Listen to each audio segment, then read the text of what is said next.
Hey everyone, tonight we're stepping quietly into a world wrapped in silk, ceremony, and the low rumble of palace drums. Imagine this, it's not even light outside, and already someone's banging on a massive ceremonial drum so loudly it feels like your bones are shaking. You flinch awake under layers of quilts, your feet freezing because, you guessed it, there's no such thing as underfloor heating yet. You're not a queen. You're not even a princess. You're a court lady, and that means you're just another overworked ornament in the meticulous machinery of a medieval Korean royal palace. And here's the thing. You might not survive this day, not because of sword fights or poison tea. No, that would be too exciting. This is death by 10,000 bows, cold rice, and an unrelenting expectation to be graceful before your first sip of barley tea. Historians still debate whether court ladies in Joseon, Korea truly found spiritual reward in their routines, or just got really, really good at pretending. So before you get comfortable, take a moment to like the video and subscribe, but only if you really like what I'm doing here. And while you're here, drop a comment telling me where you're watching from and what time it is in your corner of the world. I love seeing our little sleepy history circle stretch across time zones. Now, turn off the lights, let the gentle hum of the fan surround you, and let yourself drift quietly into tonight's story. You are already sitting up. The thick covers slide off with a reluctant thump, and the air is cold, sharp, dry, and filled with the faint scent of burning pine. The drums have stopped, but their echoes still seem to roll along the corridor like slow thunder. You reach for the folded robes beside your straw mat, fabric as stiff and unwelcome as ice. Slipping into the first of what will be many layers, you try not to wince as your bare feet touch the polished floor. You can't shuffle or groan or even yawn too loudly. Somewhere in the upper halls, someone with a higher title might hear. And in this place, even a careless breath can be politically inconvenient.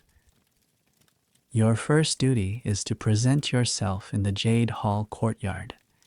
Yes, even before washing your face. Everyone lines up by rank, a tidy formation of sleepy-eyed young women, bowing as the steward of protocol announces the sunrise in what sounds like a poem written by someone deeply fond of metaphors about cranes and chrysanthemums. You try to copy the expression of the girl next to you. Blank, but not too blank. Sweet, but not too smiley. The wrong look can mean suspicion, or worse, questions. And that always leads to someone suddenly getting transferred to archival duty, which everyone knows is code for cataloging 800-year-old scrolls in a dusty basement with one oil lamp and no lunch breaks. As the morning chants echo through the corridors, you can feel the entire palace waking up, not with cheer, but with duty. You walk behind the head court lady, each step in unison, silent except for the occasional creak of old wood or the far-off clang of a cooking pot being scrubbed. A breeze filters through the wooden lattice windows, carrying with it the scent of last night's lantern oil and something else, maybe steamed radish. Someone's robe brushes yours, just slightly, and you both freeze. Then she nods almost imperceptibly. A signal. You were forgiven. For what? You're not even sure. But that's how it is here. Everything means something.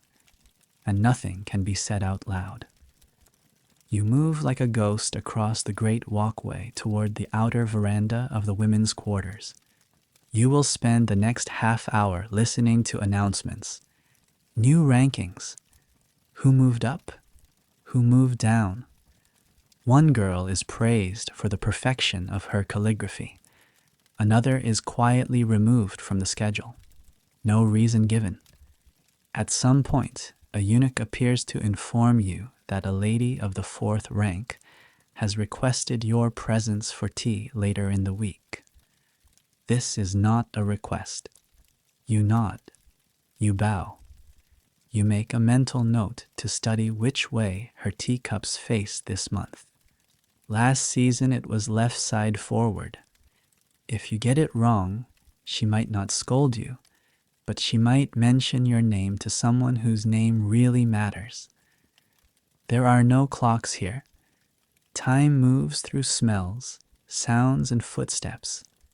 Right now, time smells like pine ash and rice porridge. You can hear it in the footsteps. Slower now, more sure. And in the distant rhythm of sandals slapping against tile in the inner courtyard. There's one girl.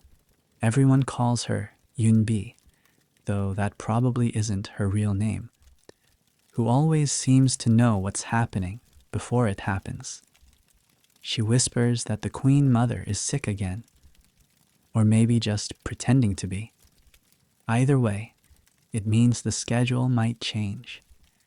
And changing schedules are the only real form of excitement you're allowed.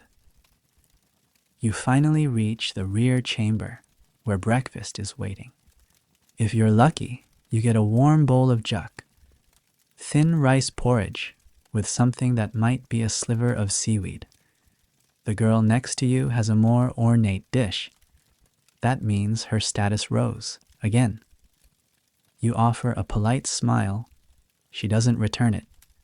You eat in silence, your bowl cradled in two hands, savoring every bite, even though it tastes like bland, watery regret. But you're hungry. You always are. And just as your stomach starts to feel full, there it is again, the deep, sonorous echo of the palace drum. Another signal, another hour, another set of tasks. You wipe your hands on a cloth that's embroidered with a pattern so precise it probably took someone 3 weeks to finish. You bow again. You stand again. And you begin walking again. Another corridor, another lesson, another chance to earn favor or lose it. This is your life now, and it's only just begun. Your feet ache already, and you haven't even knelt yet. You've barely had your porridge, but you're expected to report to Jade Hall for what is generously called morning posture refinement. This, in truth, is 45 minutes of ceremonial bow practice on the coldest part of the palace floor. You shuffle into the echoing chamber with the other junior ladies. The room is cavernous, walls lined with scrolls and lattice windows, shafts of winter light slanting through carved screens. It would be beautiful if it weren't so hostile. The floor is polished to a treacherous sheen. You slip a little as you try to kneel gracefully, but recover fast enough not to draw attention. The court tutor is already there. She stands like a frozen arrow, her hair in a perfectly coiled bun that hasn't moved since 1482. Her face gives no sign of warmth, or age, or mood. Her voice, however, is sharp enough to shave bamboo. Again, she says, before anyone's moved. And so you bow, kneel, spine straight, eyes down, hands placed like folded cranes in front of you. Back up, breathe. Again, kneel. Somewhere in your peripheral vision, a girl falters. Her knees don't touch the ground in the right sequence, The tutor's fan snaps open with a crack. No blow follows. This isn't that kind of palace. But the message is clear. Perfection or embarrassment. You get the rhythm right on the 6th try, maybe 7th. It doesn't matter. You stopped counting when your knees went numb. Historians still debate whether the posture rituals in the Joseon court were primarily about maintaining tradition or a more subtle way of breaking the individual spirit into something manageable. You're leaning toward option 2. As the lesson drones on, you have time to observe your surroundings. A painted screen in the corner shows phoenixes spiraling through clouds. You imagine stepping into it, just disappearing into gold lacquer and paint. But no, you're still here, still kneeling, still refining. After the final bow, you rise with the rest of the group. Your knees pop audibly. No one reacts. Everyone's joints sound like bamboo in the wind at this point. Now it's time to cross the eastern corridor to receive your daily assignments. The walkway is chilly, shaded by high eaves carved with dragon heads and lotus motifs. You pass a column with a small dark stain at the base. No one ever talks about it. No one knows what caused it. That doesn't stop the speculation. Some say it's the ghost of a court lady who bowed too hard. Someone whispers. You don't laugh. Not because it's not funny, but because your laugh might be the one thing that ends up getting reported. In the eastern hall, a tall steward reads from a bamboo scroll. Assignments are doled out like rice. Some girls are sent to calligraphy duty, others to garden sweeping. You draw curtain tending, a middling post. Not too humiliating, not too powerful. You nod, you bow, you file away. Curtain tending sounds light, but in the Queen Dowager's quarters, it's practically a performance art. The curtains are enormous, billowing lengths of embroidered silk that must be drawn, pleated, and tied just so. Not too symmetrical, not too crooked. The light must filter in with the right amount of modesty, whatever that means. A senior lady explains it again anyway. The curtains must imply elegance, but also sorrow. Beauty, but restraint. Think widow at a poetry contest. You nod, like that makes sense. You spend an hour adjusting folds. One curtain droops slightly lower than the other. A eunuch walks by and raises an eyebrow. You panic. Undo the whole thing. Start again. This is how most mornings go. You working on something that seems meaningless, then undoing it, then doing it again with a little more meaning, or less. Depends on the mood of whoever's watching. But even in all this repetition, there's something oddly calming. You begin to recognize the texture of the silk, how the weight shifts with the breeze, how the dye holds a hint of plum blossom. You hum quietly, a tune from your village you haven't sung aloud in years, and then someone coughs behind you. Lady So. Her rank is higher. Her eyebrows are flawless. She doesn't speak, just tilts her head at your knotwork and walks away. You don't know if that's approval or a declaration of war. At midday, the sun filters in through the top screens, warming your hands at last. You step outside to stretch your back, very briefly. The courtyard is silent, the kind of silence that presses against your eardrums. A few court ladies pass by, balancing trays of inkstones and scrolls. One of them is muttering. The queen sneezed during prayers. They're changing the schedule again. You exhale.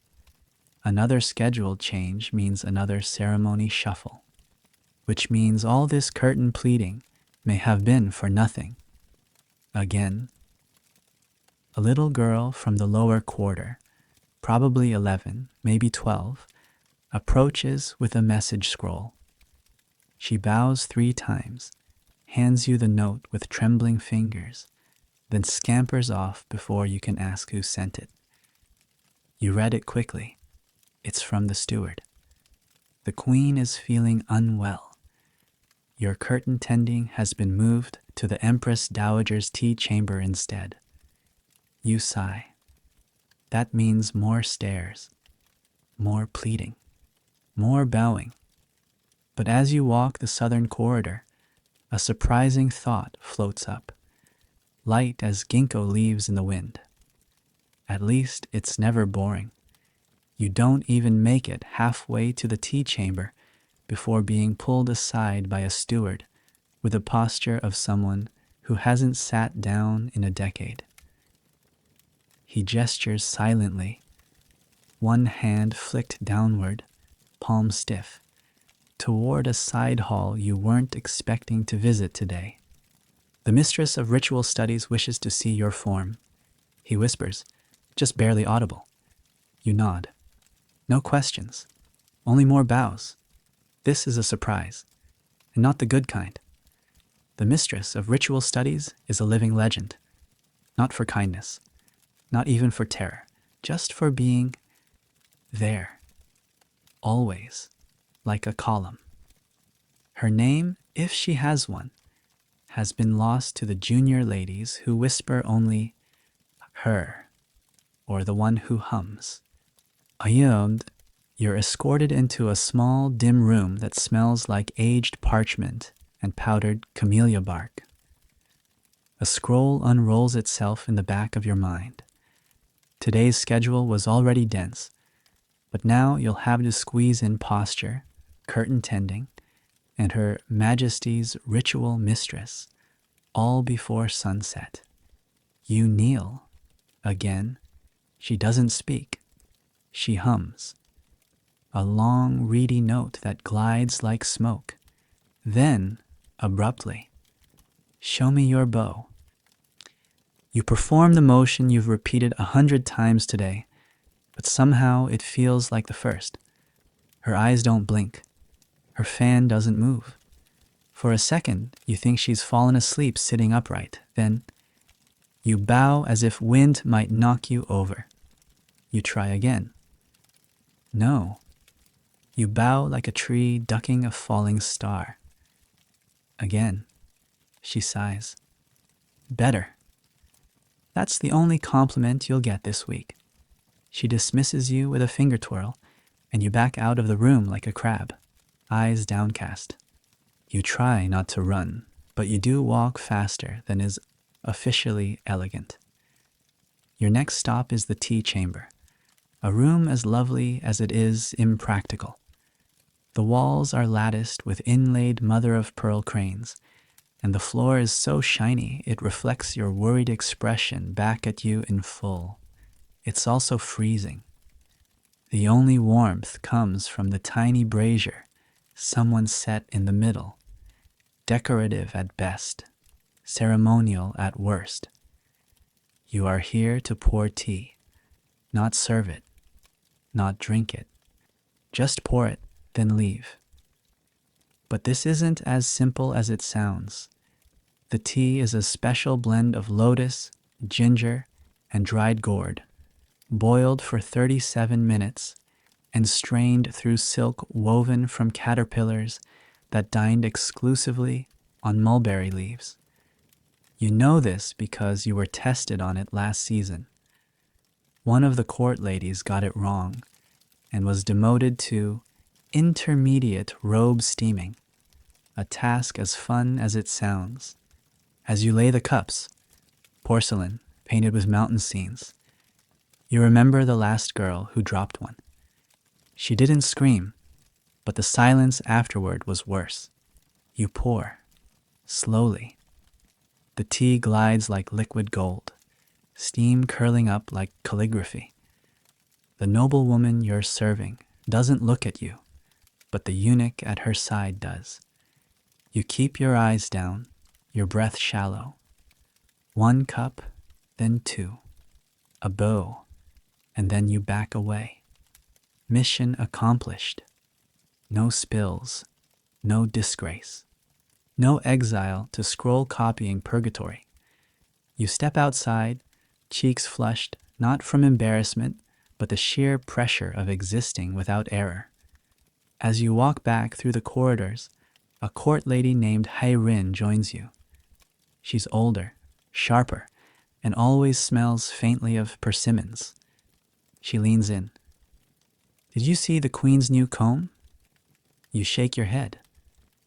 Made of jade, solid jade, no inlay, just one piece. You raise your eyebrows the polite amount. Anything more could be seen as envy. She continues, they say it came from Goryeo artisans who live in the mountains and don't speak. You nod, carefully. Then she smirks. I heard you went to hair. Ah, word travels fast. Or maybe she already knew. Gossip in this place moves faster than fire, and it's often more dangerous. You part ways at the veranda, where girls are lining up for evening grace, which is code for 45 minutes of sitting perfectly still while being told how not to sit. You don't attend tonight. You've been reassigned to folding scroll cases. It's a privilege, technically. Only those trusted to handle ceremonial documents are given access to the scroll chamber, a cold room filled with dust, reverence, and too many mice. Your hands are dry, almost cracking, as you try to wrap a centuries-old case in lacquered silk. The thread snaps. You freeze. Your heart pounds like one of the courtyard drums. But no one saw. You tie it again, slower, more careful. You finish the rest, return the silk to its drawer, and bow to no one in particular. Later, as you cross the courtyard to the sleeping quarters, you catch sight of the sky, a narrow ribbon of stars between sloping roofs. For a moment, it almost feels like freedom. Almost. Then someone calls your name. You turn. It's the steward again. Tomorrow, you'll assist the calligraphy mistress, he says flatly. Wear blue. You bow. Of course, new day, new duties. Same old silence. Morning again. You're not sure how it arrives so fast. It feels like you just closed your eyes and drums. Always the drums. They don't so much signal the start of the day as puncture it. You roll out of your thin bedding, stiff and sore from yesterday's scroll duty, already bracing yourself for what's coming. Calligraphy. With the mistress, which means hand cramps, ink stains, and the constant risk of being scolded for something you didn't even know was wrong. You dress in the assigned blue robes, which smell faintly of starch and cedar. You try to tame your hair into the prescribed shape, parted, twisted, pinned, but your fingers are clumsy this morning, too clumsy. It takes you 3 tries. The last pin holds, just barely. In the calligraphy hall, the air is thick with the scent of ink and bamboo. You bow again. Of course, the mistress doesn't look up. She gestures with one long ink-stained finger toward the scroll already waiting at your station. You're not writing letters today. You're tracing royal poems. This is a high honor and a high-stakes trap. You grip the brush as delicately as possible, but already your wrist protests. It's barely past sunrise, and your joints feel like old wood, dry and splintered. The first stroke? Acceptable. The second? Too wet. The brush sheds a fat glob of ink like it's mocking you. The mistress finally looks up. You press like a mason, not a lady. You bow your head, whisper, "Yes, mistress." She nods to herself as if that's what she wanted to hear all along. Then she continues her own brushwork, fluid, graceful, maddeningly perfect. You spend the next hour balancing ink and silence. The hall is quiet except for the faint scratching of brushes, the creak of old paper, and one girl softly humming under her breath until she's shushed. A funny thing happens when you write the same character 100 times. It stops looking real, just a collection of lines. You begin to wonder who invented these shapes, why they matter, whether the king had even read this poem. Historians still debate whether the royal family truly engaged with these ceremonial texts, or whether it was all symbolic theater. Your thoughts drift. That's when you smear a loop of ink across a pristine stanza. Just a tiny smudge, but on royal poetry? It might as well be an insult. You stare at it in horror. It stares back. You prepare your apology, bracing for the verbal rebuke, maybe even reassignment to latrine incense duty. But the mistress only glances at it, then says, "Blame the wind, now fix it." You blink. A joke? Maybe. It's hard to tell with her. You scrape the ink gently with a shell edge, dab it with powdered starch, and pray. Crisis averted. For now.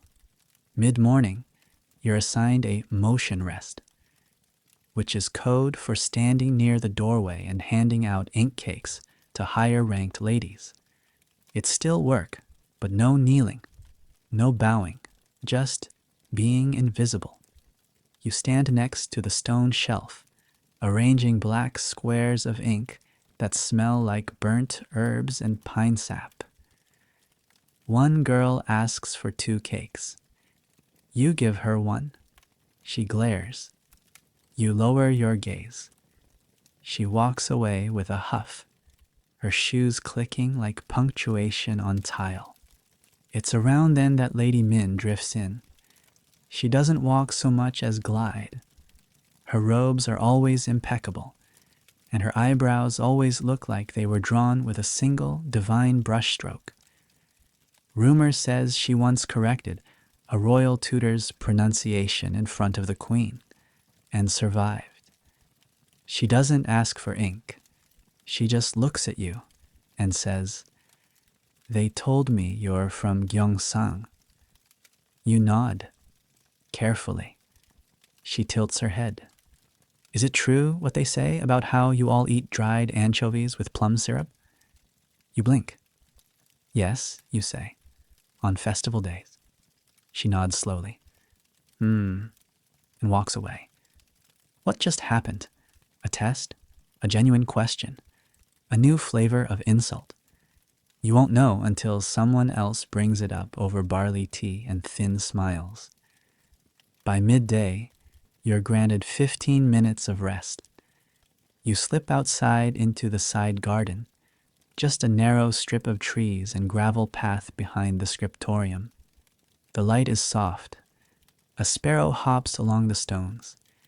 You sit on the edge of a flat boulder and just exist. The silence is so deep it becomes loud. You stare at your ink-stained fingers, at the faint callus forming on your thumb, at the red mark on your knee from too many bows, and you wonder, not sadly, just idly, what your life would be if you were a fisherman's wife or a market vendor or a washerwoman by the stream. Probably louder, probably freer, probably colder. You hear footsteps. Back to duty. Afternoon passes in a haze of brushstrokes, tea water, and quiet corrections. Evening comes with another surprise. You're summoned to help prepare a ceremonial table in the East Pavilion. You've never been to that wing before. It's where foreign emissaries sometimes dine. You pass a hallway filled with scrolls in unfamiliar scripts, Tang, Sanskrit, even a little Mongolian.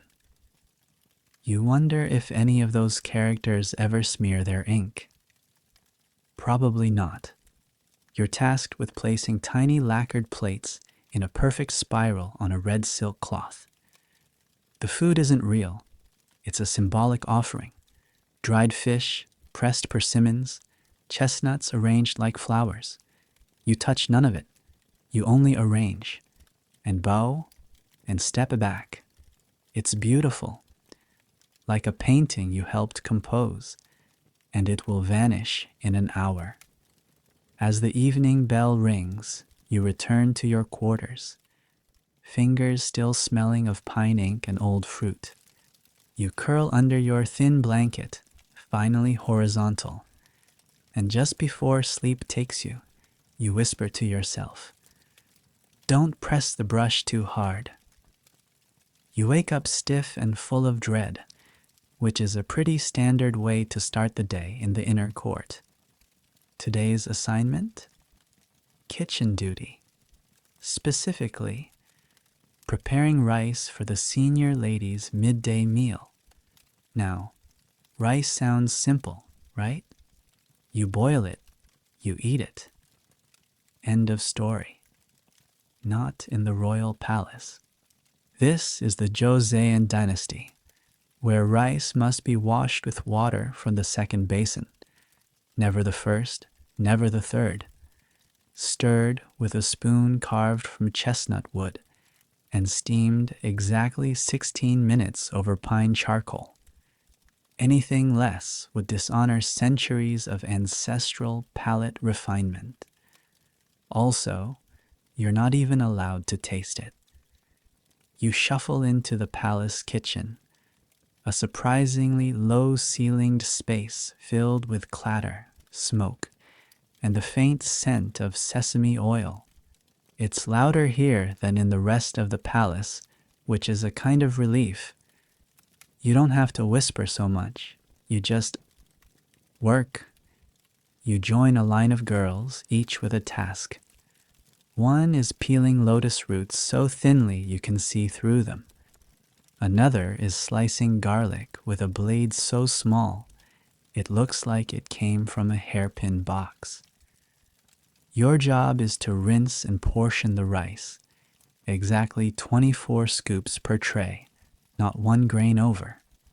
The kitchen steward, a woman who looks like she might have survived 3 dynasties just by glaring, hands you a wooden ladle and gestures toward the mountain of soaked rice. "Do not slosh," she says without blinking. The Empress can smell panic. You believe her. As you begin scooping, you notice how heavy the rice feels. Like each scoop carries the weight of expectations you never signed up for. You try to keep your wrists straight, your movements fluid. One girl next to you slips and sends half a scoop cascading onto the floor. No one gasps, no one speaks. Everyone just freezes. The steward walks over slowly. The air thickens. Then she kneels, picks up a single grain, and says, "You dropped someone's ancestor." Nobody breathes. She walks away. The girl, pale as parchment, nods, sweeps it up, and keeps working. No punishment this time. Maybe the ancestors are feeling generous today. Historians still debate whether kitchen work was a punishment, a privilege, or just a way to keep lower-ranked court ladies too tired to gossip. You're leaning toward all of the above. Your hands are starting to cramp. The rice is sticky, stubborn. It clings to your knuckles like it's trying to become part of your skin. You've never hated a grain so much. Then there's the matter of the third best bowl. You see, the bowls used for serving food in the palace are ranked.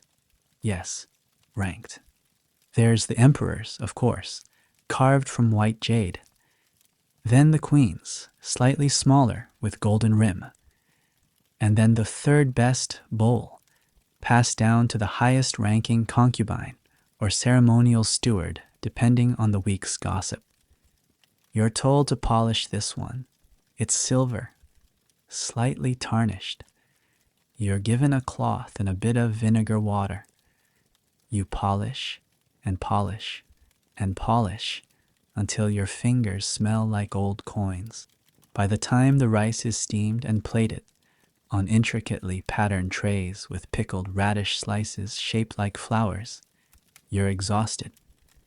But there's no time to sit, or stretch, or sigh. You're ordered to carry one tray, not the top, not the bottom, but the middle, which means you walk in between two higher-ranking ladies and try not to breathe too loudly. The walk from kitchen to dining quarters is a minefield of thresholds, literal thresholds, raised wooden beams between rooms. Trip on one, and you're not just clumsy, you're disrespectful to the architecture. You clear all of them, barely. The food is delivered. You bow, you back away. The senior ladies barely look at you, their attention fixed on something far more important, the arrangement of pickles. You retreat to the rear veranda where the kitchen girls are allowed a short break. Someone offers you a leftover radish petal. You take it. It tastes like vinegar and quiet defiance. You sit on the edge of the wooden step and let your legs dangle. For a brief moment, there's no task, no lesson, no posture check, just breeze and rice and sunlight flickering through painted lattice. A younger girl sits beside you. Her name is Chae-won. She's new. She still asks questions out loud. "Do you think we'll be here forever?" she whispers. You blink. That's a dangerous thought. Not because it's rebellious, but because it's the kind of thing that stays with you when you're trying to sleep, like a thread stuck between your teeth. "I think we'll be here," you say slowly, "until someone more important decides we shouldn't." She nods. That sounds right. After the break, you're summoned to inventory the vinegar cellar. It's dark, damp, smells like someone fermented a thunderstorm in a clay jar. But there's something comforting about it. The predictability, the way each jug has a label written in the same pale script. You find your rhythm. Count, mark, adjust. Count, mark, adjust. At some point, you find a jar labeled Royal Plum Vinegar, Year of the Snake. You pick it up. It's heavier than the others. You wonder who will eat it, if anyone, or if it's just for show. You place it back gently. The day ends with a quick prayer in the West Hall. Just a few quiet words spoken under your breath, hoping the ancestors are watching, hoping the vinegar didn't drip, hoping tomorrow's task is something that doesn't involve lifting. You return to your room, pull the blanket over your aching shoulders. Your stomach is half full. Your knees are sore. Your fingertips still smell like starch and silver polish, but somehow it's enough for now. Silk again. You knew it was coming. You were warned. But nothing can truly prepare you for the moment you open the cedarwood storage chest and see today's robes. 3 layers of ceremonial silk, hand-dyed in colors that apparently mean celestial harmony, but mostly just feel like you're wrapping yourself in a portable oven. The outer robe alone weighs nearly as much as your water basin. The sleeves are so wide they might catch the breeze and lift you off the ground if you're not careful. Today is robe inspection. That means posture practice, walking drills, and a full review of how each court lady carries the dignity of her garment, which is a poetic way of saying no tripping. You wrestle the layers on in silence with the help of another girl, Yeonju, who tugs and folds and ties with the grim patience of someone who's done this too many times. You catch her eye in the mirror-polished bronze. She mouths, "Try not to fall this time." You nod solemnly. You make your way down the long corridor toward the outer practice court. Your shoes, barely more than decorative soles, slap lightly against the wooden floor. The sleeves drag slightly. You adjust them with a practiced flick. Outside, the sun hasn't fully risen, but already the courtyard is alive with motion. Dozens of girls gliding in circles, their colorful robes trailing behind them like banners in slow motion. It's eerily beautiful and completely exhausting. Your turn begins with a shallow bow, then a step, then another. Eyes forward, chin tilted exactly, not too high, arrogant, not too low, timid. Arms at your side, letting the sleeves float but never flap. You feel like a very anxious kite. One of the attendants blows a short whistle. That means you're too slow. Another whistle. Someone ahead tripped. Everyone pauses. The instructor walks over, smooth as a shadow. "You represent grace," she says softly, "not fear." The girl nods, tears already forming. The instructor gestures, and two stewards help her off the field. She's not punished, just reassigned. Curtain maintenance, probably, or garden duty with the worms. You keep walking, one foot in front of the other, over and over again. Historians still debate whether the extensive emphasis on robe conduct in the Joseon court was rooted in genuine spiritual values or if it was a visual performance of obedience, embodied submission through textiles. Your guess? It's both. You've never felt so elegant and so ridiculous at the same time. Later, after robe drills, you're summoned to the embroidery hall for silk familiarity. This is where you learn how the robes you wear were made, thread by thread, knot by knot. It's a different kind of pressure. No walking, just needlework, which is worse in its own way. Your assignment is to finish a lotus petal on the hem of a ceremonial sash. Not too wide, not too pointed. It must suggest humility and longing. You're not sure how a flower can long, but you don't ask. You just thread the needle. You prick your finger almost immediately. No one reacts. Everyone pretends not to notice. You wipe the blood on your sleeve, carefully hidden in the folds. The girl next to you, Jiwoo, whispers, "Your knots look tired." You smile faintly. "So do mine." She snorts softly, then hides it with a cough. The embroidery mistress walks by, doesn't stop, probably didn't hear. You sew until your back aches, until your eyes blur, until the thread tangles and you want to scream, but you don't. You just keep stitching. At lunch, your hands are too sore to grip your rice bowl properly. You eat slowly, feeling every grain like it's an accomplishment. Yeonju leans over. "Did you hear?" You shake your head. "They're doing hair inspections tomorrow. Lady Dan got in trouble because her bun was too ambitious." You raise an eyebrow. "What does that even mean?"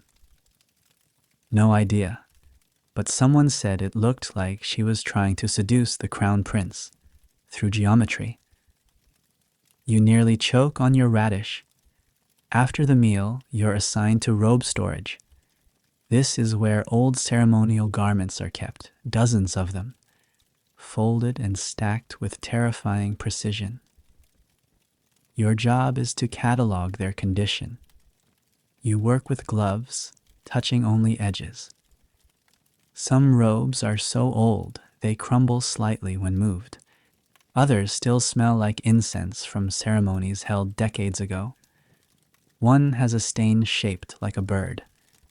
You ask Yeonju, "Is that blood?" She squints. "Maybe peach tea?" You both shrug and log it as unknown discoloration, non-threatening. The robes are beautiful, terrifyingly so. Layers of history folded into silent silk. Each one tells a story of who wore it, what happened, whether it was a triumph or a scandal. And all of them, every single one, will eventually be worn again. At the end of the day, you help lift a particularly heavy court dress back onto its lacquer shelf. The embroidered hem brushes your hand. It feels oddly warm, like it remembers being worn. That night, you lie in bed and imagine yourself gliding through the courtyard, silk trailing behind you like moonlight on water.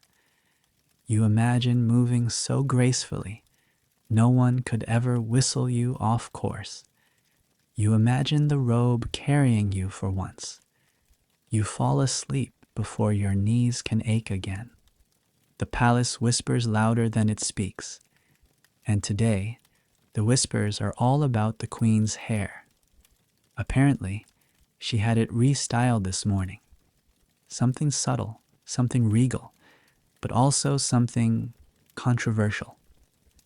No one will say what's different exactly, only that it's different enough to cause ripples through the layers of etiquette, like a pebble dropped into a mirror pond. What does this mean for you? Hair protocol enforcement. You're summoned at dawn to the mirror hall, a narrow chamber lined with polished bronze panels and little else.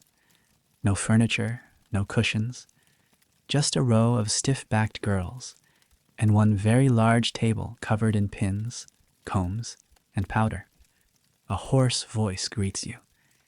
It belongs to the hair matron, an ancient court lady whose fingers move with frightening speed. Her own hair is pulled so tight, it's probably held in place by force of will alone. Sit. Don't speak. Think elegance. You sit.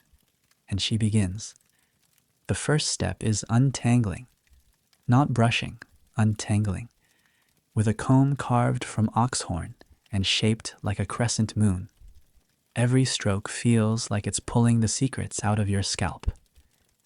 She hums while she works, something ancient and vaguely threatening. You're pretty sure it's in 6/8 time. Then comes the hair oil, a sticky mixture of pine resin and camellia, which smells nice in theory, but on your head feels like you've dipped yourself in warm tree sap. She twists, she tucks, she pins, and pins, and pins. By the time she's done, your head weighs a good half-pound more and your neck is holding on for dear life. You glance in the mirror panel and see what looks like a small mountain of shiny black coils perched atop your skull. Yeonju whispers, "You look like someone who swallowed an entire etiquette manual." You whisper back, "You look like a phoenix laid eggs on your head." The hair matron glares at both of you. No more whispering. You're marched, slowly, toward the inspection hall. This is not a regular part of your duties. This is an event. The queen will walk through briefly, nod at the assembled hairstyles, and leave. You're not to speak, or breathe loudly, or blink wrong. Historians still debate whether these inspections were meant to instill unity, or simply remind everyone that, in the end, the queen's opinion is the only one that really counts. You line up, back straight, neck elongated, somehow, despite the weight of your head, arms at sides, eyes softly downward, and then she enters, the queen. She doesn't walk so much as float.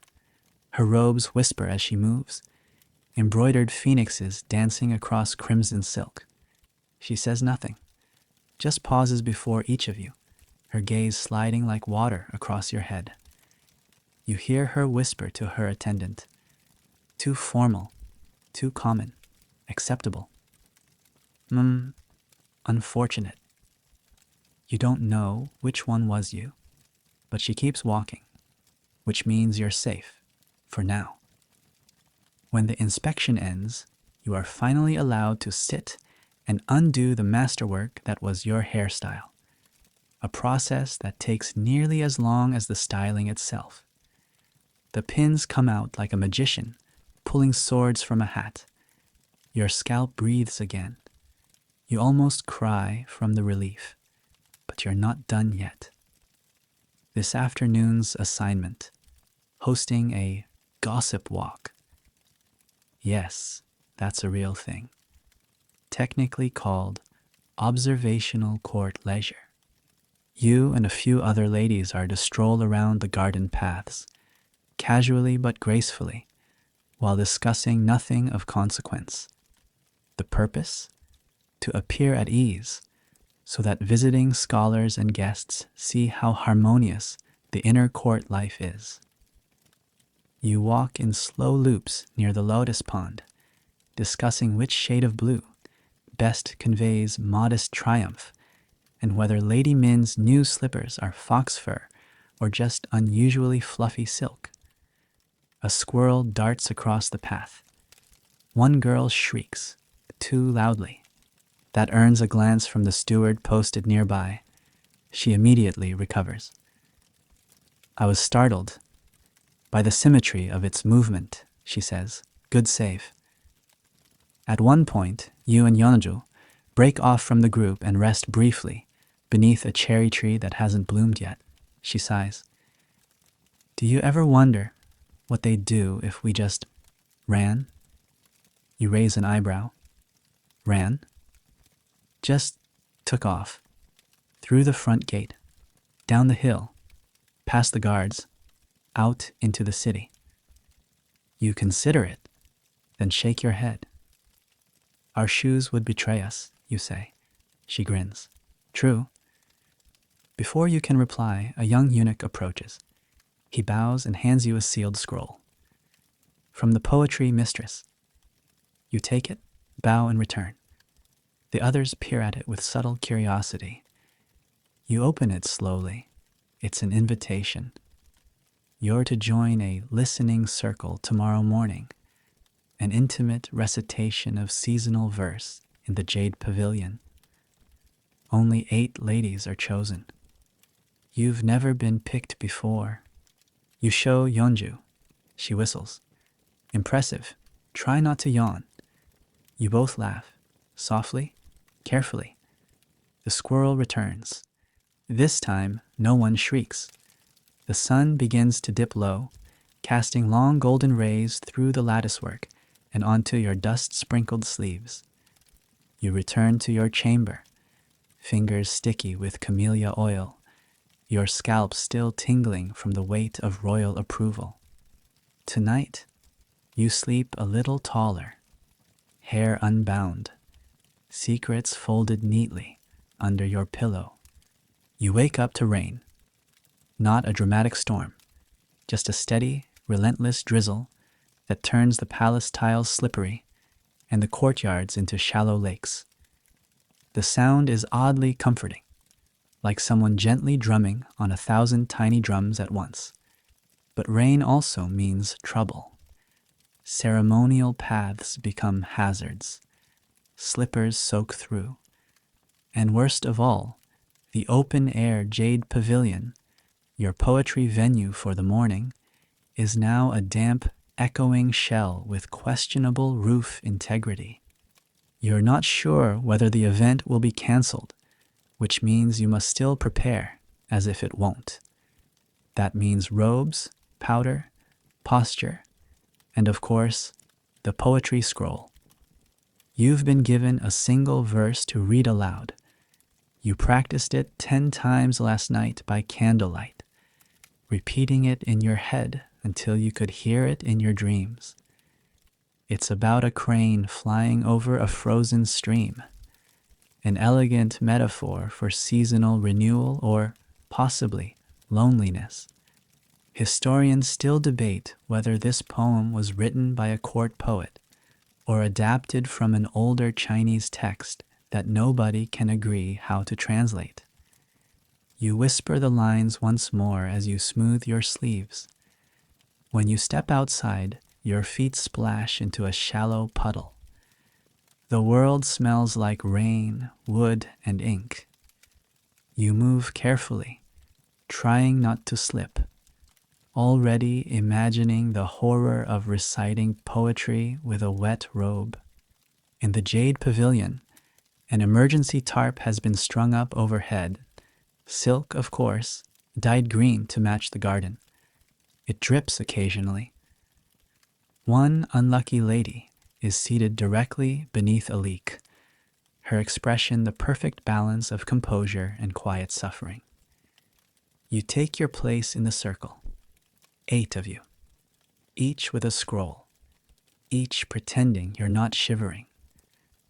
A senior steward claps twice, and the first girl begins. Her voice is soft, trembling. The rain competes with her syllables. She bows. The steward nods. The next girl mispronounces moonlight and instantly turns the color of steamed crab. Still, she bows. We move on. You're third. Your name is called. You rise. Bow. Unroll the scroll. Take a breath and begin. Your voice is steady. The words rise over the rain, floating toward the lacquered beams and hanging lanterns. You say the line about the crane. Pause just the right amount, then complete the verse with a soft downward tilt. Silence. Then, the faintest nod from the steward. It's not thunderous applause. It's not supposed to be, but it's something. You sit again, chest tight with held-in relief. The others take their turns. One girl forgets a line and invents a new ending on the spot. Bold. Possibly punishable, but maybe not. Depends on who noticed. When it's over, you're dismissed with a shared bow. The steward even says, "Well done," before vanishing behind a curtain of rain. As you walk back toward the main corridor, you spot the poetry mistress waiting under a carved overhang. She gestures you over. You have rhythm, she says, and breath control. Keep practicing. You may be summoned for spring rites. You bow so deeply, you almost slip. Spring rites. That's big. It's not official. It's not even a promise. But it's potential. As you dry off in your chamber, Yeonju arrives with a stolen apricot. She tosses it to you like a coin. "Word is, you sounded like a goose in love," she says. "Thank you," you reply. "I was going for a melancholic bird." She sits, chewing thoughtfully. Rain makes everything feel like it matters more. You nod. Except shoes. You hold up your slippers, soaked, sad, still faintly pink. The afternoon brings an unexpected task: repairing ceremonial parasols. You didn't even know that was a thing, but apparently some got damaged in the rain, and now it's your job to help reattach the silk panels and adjust the spokes. You work in a covered room that smells of glue, lacquer, and damp paper. The parasols are beautiful, painted with phoenixes, waves, and clouds. As you rethread one panel, you notice a small inscription along the edge. Let sorrow bloom quietly. Probably a poet's joke or a mistake, but it feels right. Yeonju joins you, cursing softly at a splintered rib. One day, she says, we'll be in charge of important things, like which kind of sorrow to wear in our hair. You grin. Only if we master umbrella stitching first. You both fall into a quiet rhythm. Stitch, tie, adjust, stitch. It's meditative, almost peaceful, until a steward bursts in, panting. There's a goose, loose, in the scroll library. A pause. You blink. Oh, what? A goose. It flew in during the storm. It's attacking the Tang poetry. Yeonju is already laughing. Within minutes, the whole parasol team is ushered out to witness the chaos. Sure enough, a fat, drenched goose is honking furiously and flapping across the floor, knocking over scrolls and smearing ink with its absurdly muddy feet. No one knows what to do. A steward with a fan tries to herd it. It bites him. Eventually, someone tosses a rice bun into the hallway, and the goose waddles after it, squawking indignantly. You all stand in stunned silence. Someone claps once. Return to your tasks, they say. But the laughter lingers long after. That night, back in your room, you write your own verse on a scrap of parchment. Rain falls, goose intrudes, and still we must stitch sorrow. It's not great poetry, but it's honest. And for tonight, that's enough. If you thought parasols and poetry were strange court duties, wait until you meet cosmetic duty. This morning, your name appears on a little board outside the western quarters. Next to it, a brush symbol and two characters that basically mean face maintenance. You groan quietly. Cosmetic duty is less about making anyone beautiful and more about not messing up centuries of face paint protocol. Each pigment, powder, and paste has a designated meaning, origin, and, of course, a risk of offending someone's grandmother's ghost if misapplied. The makeup chamber is tucked behind the perfumery wing and smells like crushed pearls, fermented rice, and, oddly, dried shrimp. Everything in here is arranged by type: coral paste, ash soot, silk dust, and something called cinnabar reserve, which is either ancient pigment or very organized poison.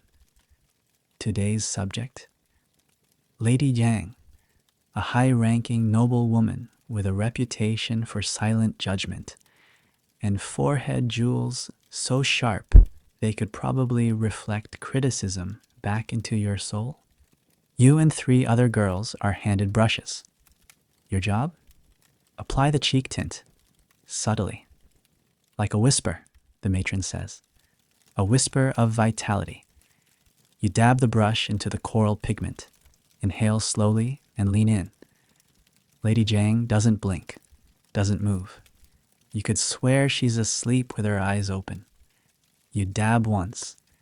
She still doesn't react. You dab again. She exhales, almost imperceptibly, then says, "Too much." Your heart freezes. You haven't even touched her face yet. She means the color on the brush. You bow, adjust, try again. This time it's apparently acceptable because she closes her eyes. Not from approval, just boredom. You finish the job and she says nothing, which is the best case scenario. The matron pats your shoulder afterward. No one fainted. That's a win. You're then reassigned to inventory cosmetic supplies. You count jars of pearl powder while listening to the other girls complain about how fish scale paste still smells like, well, fish. Yeonju passes by carrying a tray of jade combs. I heard you survived, Lady Jang, she says. Barely. She once made a girl redo her eyeliner because it lacked philosophical balance.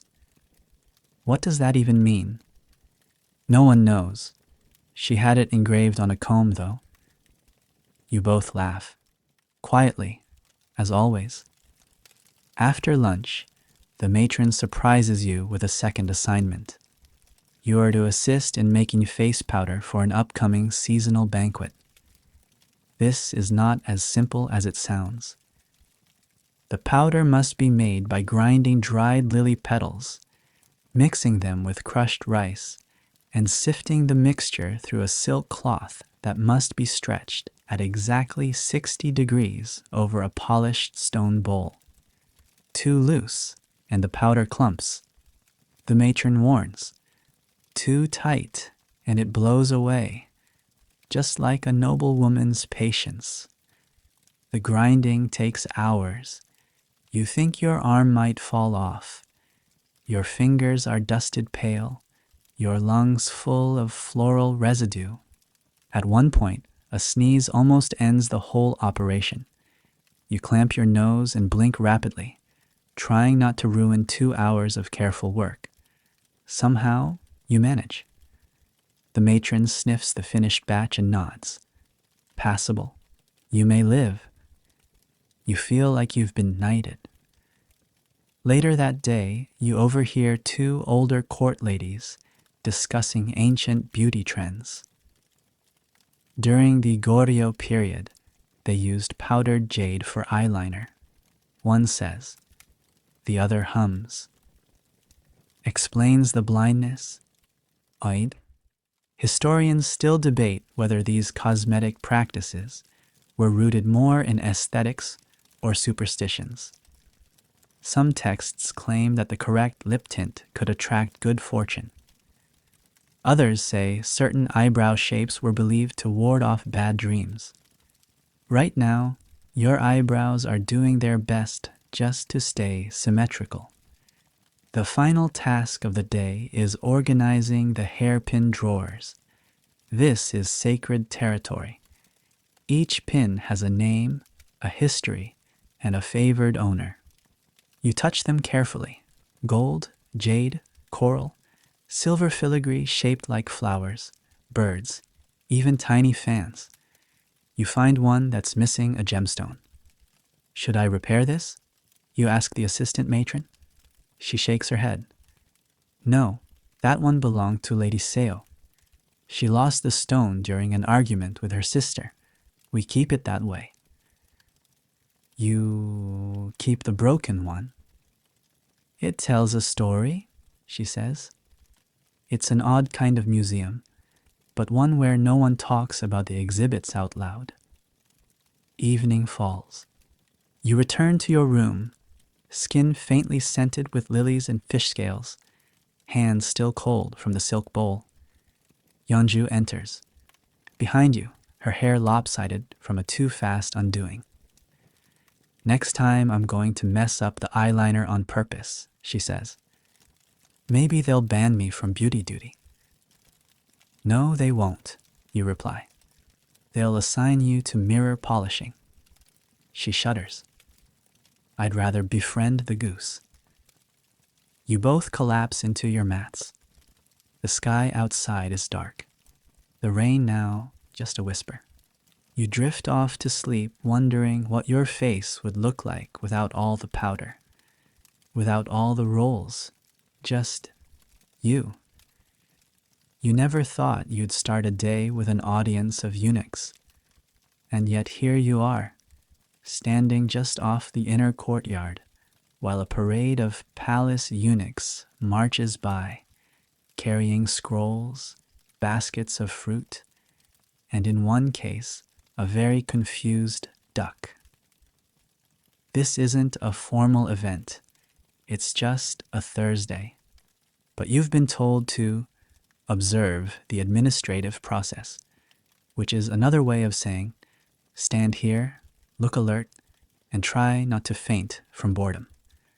One of the eunuchs, A particularly round one with a mustache far too confident for the role nods as he passes.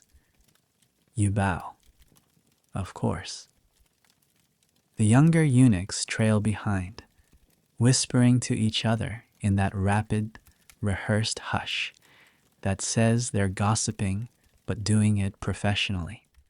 You catch a few words: petition, plum orchard, and Lady Min's dog. That dog has caused 4 near scandals and 1 minor diplomatic incident. You're almost impressed. The head eunuch, the real power behind the palace curtain, appears at the tail end of the procession. He walks like he owns the stone tiles beneath him, which he kinda does. Not officially, but everyone knows that if he wants a curtain changed or a girl reassigned, it gets done faster than the Empress can lift a teacup. He pauses, looks at you, says nothing, keeps walking. You exhale.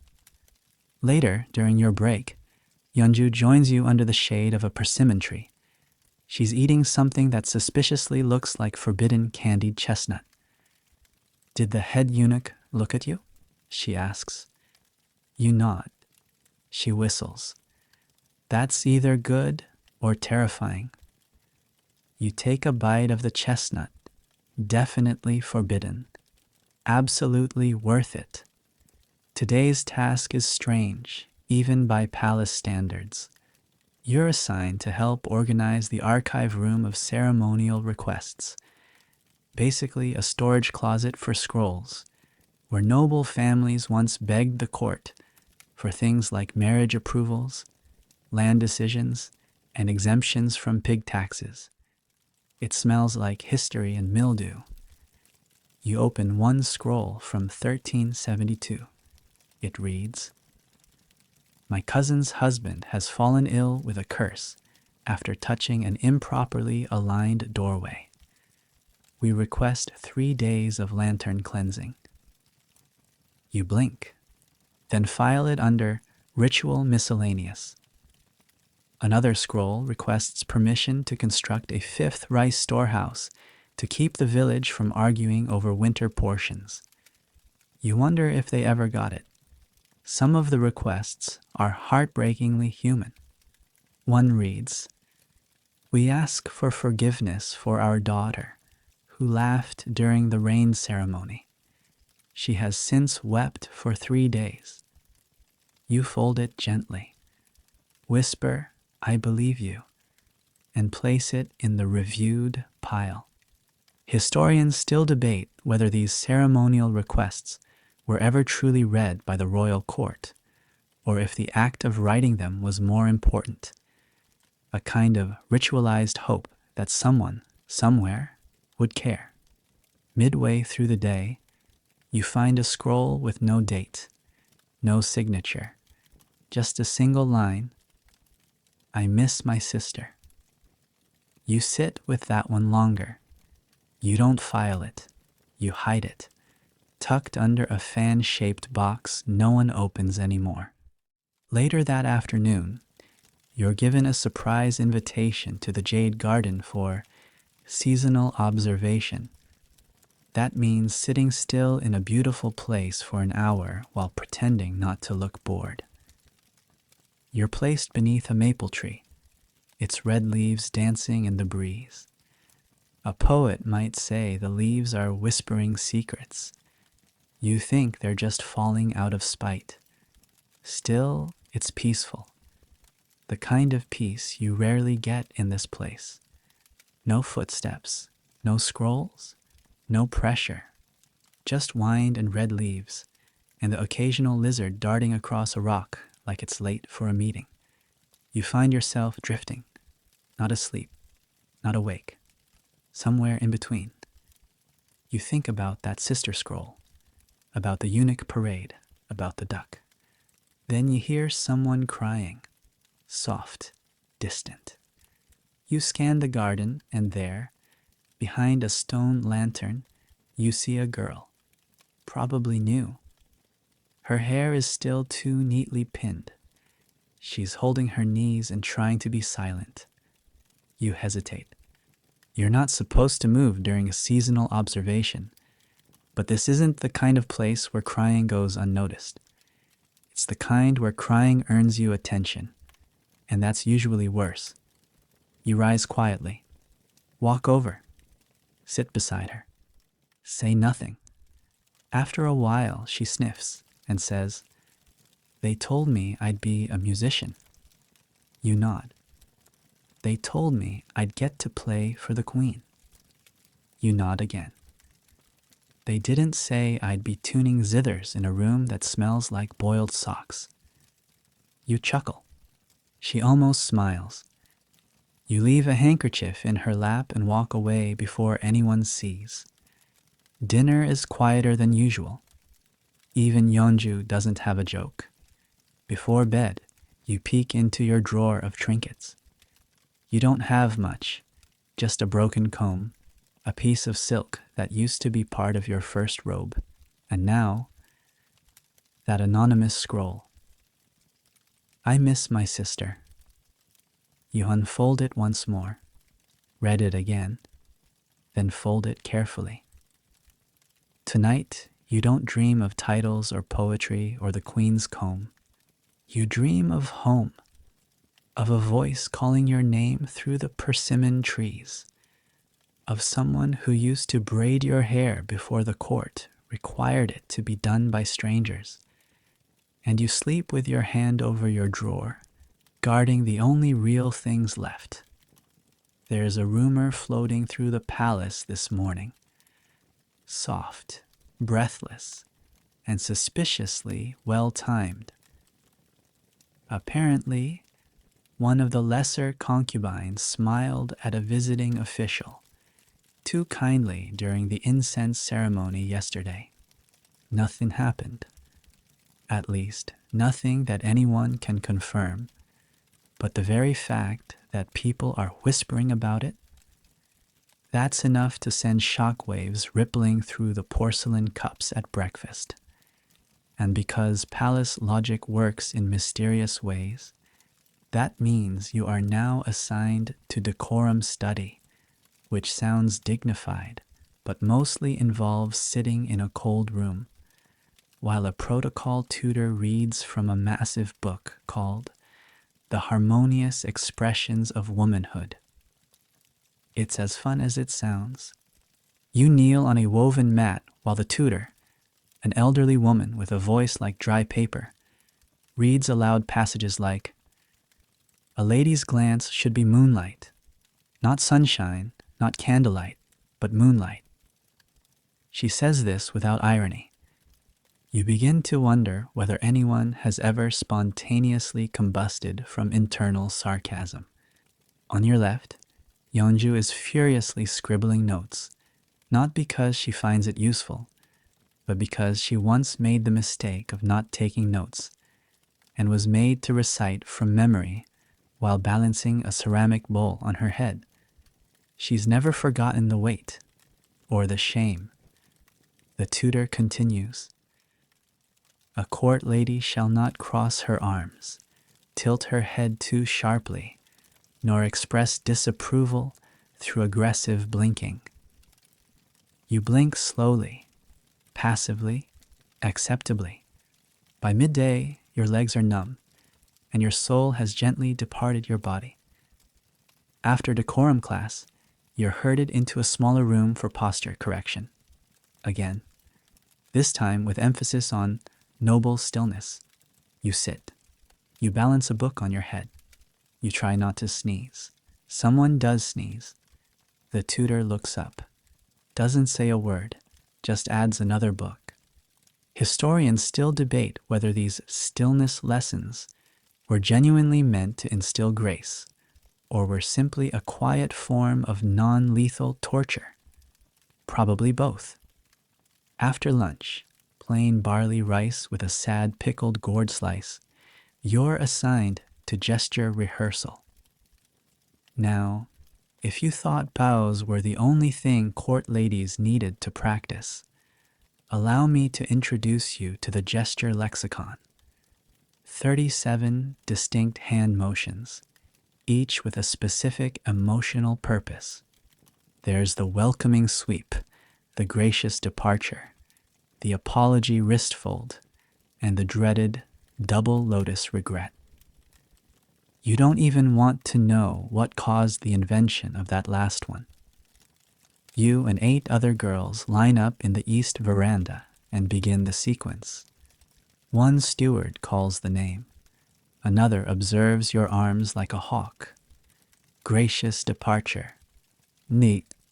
You extend your right hand, fingers loose, then withdraw it toward your chest in a gesture that says, "I'm sorry to leave, but I'm spiritually still here."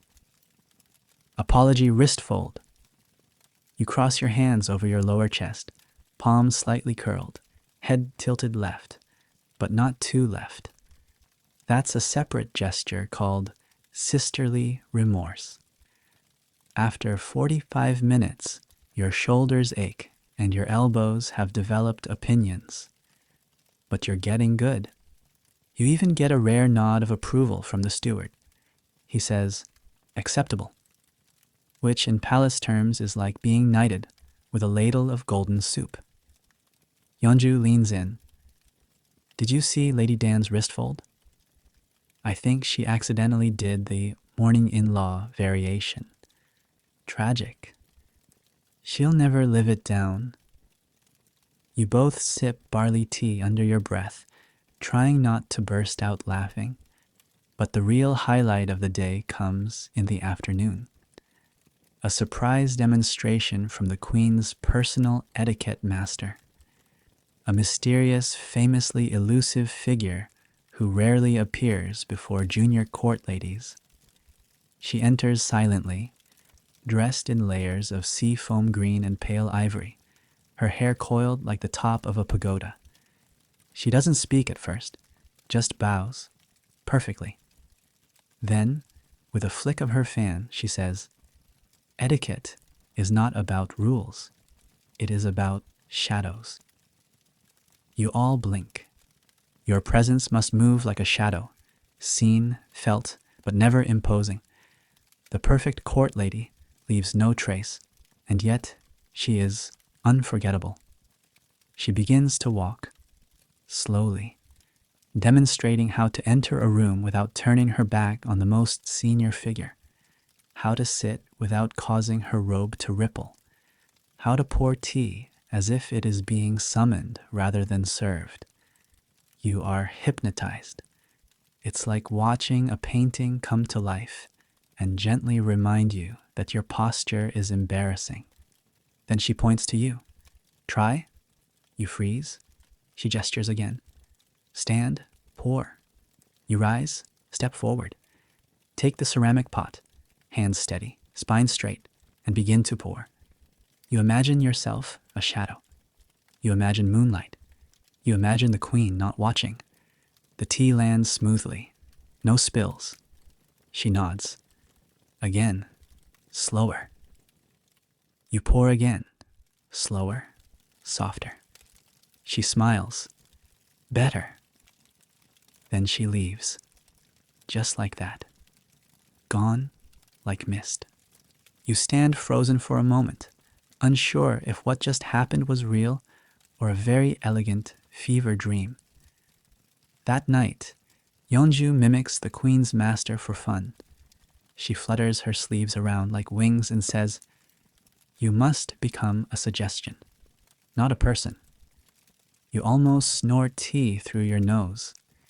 You fall asleep with the words still floating in your head. A suggestion, a shadow, a graceful ghost. It's the most invisible power you've ever wanted. The palace has a strange sense of humor. After a full day of decorum, wrist folding, and trying to become a shadow, you're assigned to the opposite of subtlety, banner duty. It's exactly what it sounds like. Apparently, there's a semi-annual Virtues of the Court display scheduled for tomorrow, and someone has to haul, clean, and arrange 37 ceremonial banners embroidered with phrases like purity through silence and obedience in stillness. Naturally, that someone is you and Yeonju, and three other girls who also made the mistake of demonstrating passable upper body strength during Parasol Repair Week. You find yourself in a dusty chamber where the banners have been stored in tightly rolled bundles. They're heavier than they look, each stitched with gold thread, trimmed with tiny jade beads, and mounted on solid wood poles that probably doubled as pikes during palace emergencies. You and the others begin unrolling, brushing, and untangling the banners. It takes ages. The air is thick with lint and incense dust. At one point, Yeonju sneezes so violently she nearly knocks over a stand. "Sorry," she whispers. "The scent of institutional virtue gives me hives." One of the banners is tangled at the bottom. You volunteer to fix it, and in doing so, discover something unexpected. A small cloth pouch tucked behind the scroll handle. You open it. Inside is a folded slip of paper. It reads, "Freedom is a straight spine and no witnesses." You stare at it. Yeonju peers over your shoulder. "Well, someone in this palace has a sense of drama." You tuck the note back, unsure whether to report it or frame it. By midday, all the banners are clean, sorted, and arranged in ceremonial order, from virtue through restraint, all the way down to dignity in folding things. You may be paraphrasing that one, but the sentiment holds. You carry them out to the stone courtyard where they'll be displayed tomorrow. Each pole is slotted into its base with surgical precision. The steward overseeing the arrangement is a wiry man who takes banners very seriously. "No leaning," he mutters. "Crooked virtue invites crooked fate." You nod solemnly, trying not to laugh. After your banner adventure, you're rewarded with an hour of free study in the Jade Reading Hall. This sounds relaxing. It is not. You are expected to choose from a curated selection of approved literature, mostly Confucian essays, moral instruction scrolls, and a few ancient poems that use birds as metaphors for ethical decisions. You pick a scroll called "The Lotus Endures Wind" and spend 15 minutes reading the same sentence over and over without absorbing a word. Next to you, another girl is fast asleep. Her head is at a perfect 90-degree angle to her open scroll. You silently salute her. Historians still debate whether palace reading hours were intended for education or just a convenient way to keep everyone sitting quietly until the queen finished her nap. Later in the afternoon, you're asked to assist the lantern stewards. This is much better. Lanterns are soothing. They don't judge. They don't whisper. They just glow. Your job is to help repaint the wooden frames and replace any torn silk. You dip your brush into deep crimson dye and trace the outline of a peony on the panel. It's a small act, but a satisfying one. The paint glides smoothly. You get to sit for once. A girl nearby starts humming. No one stops her. For a moment, you're not a shadow.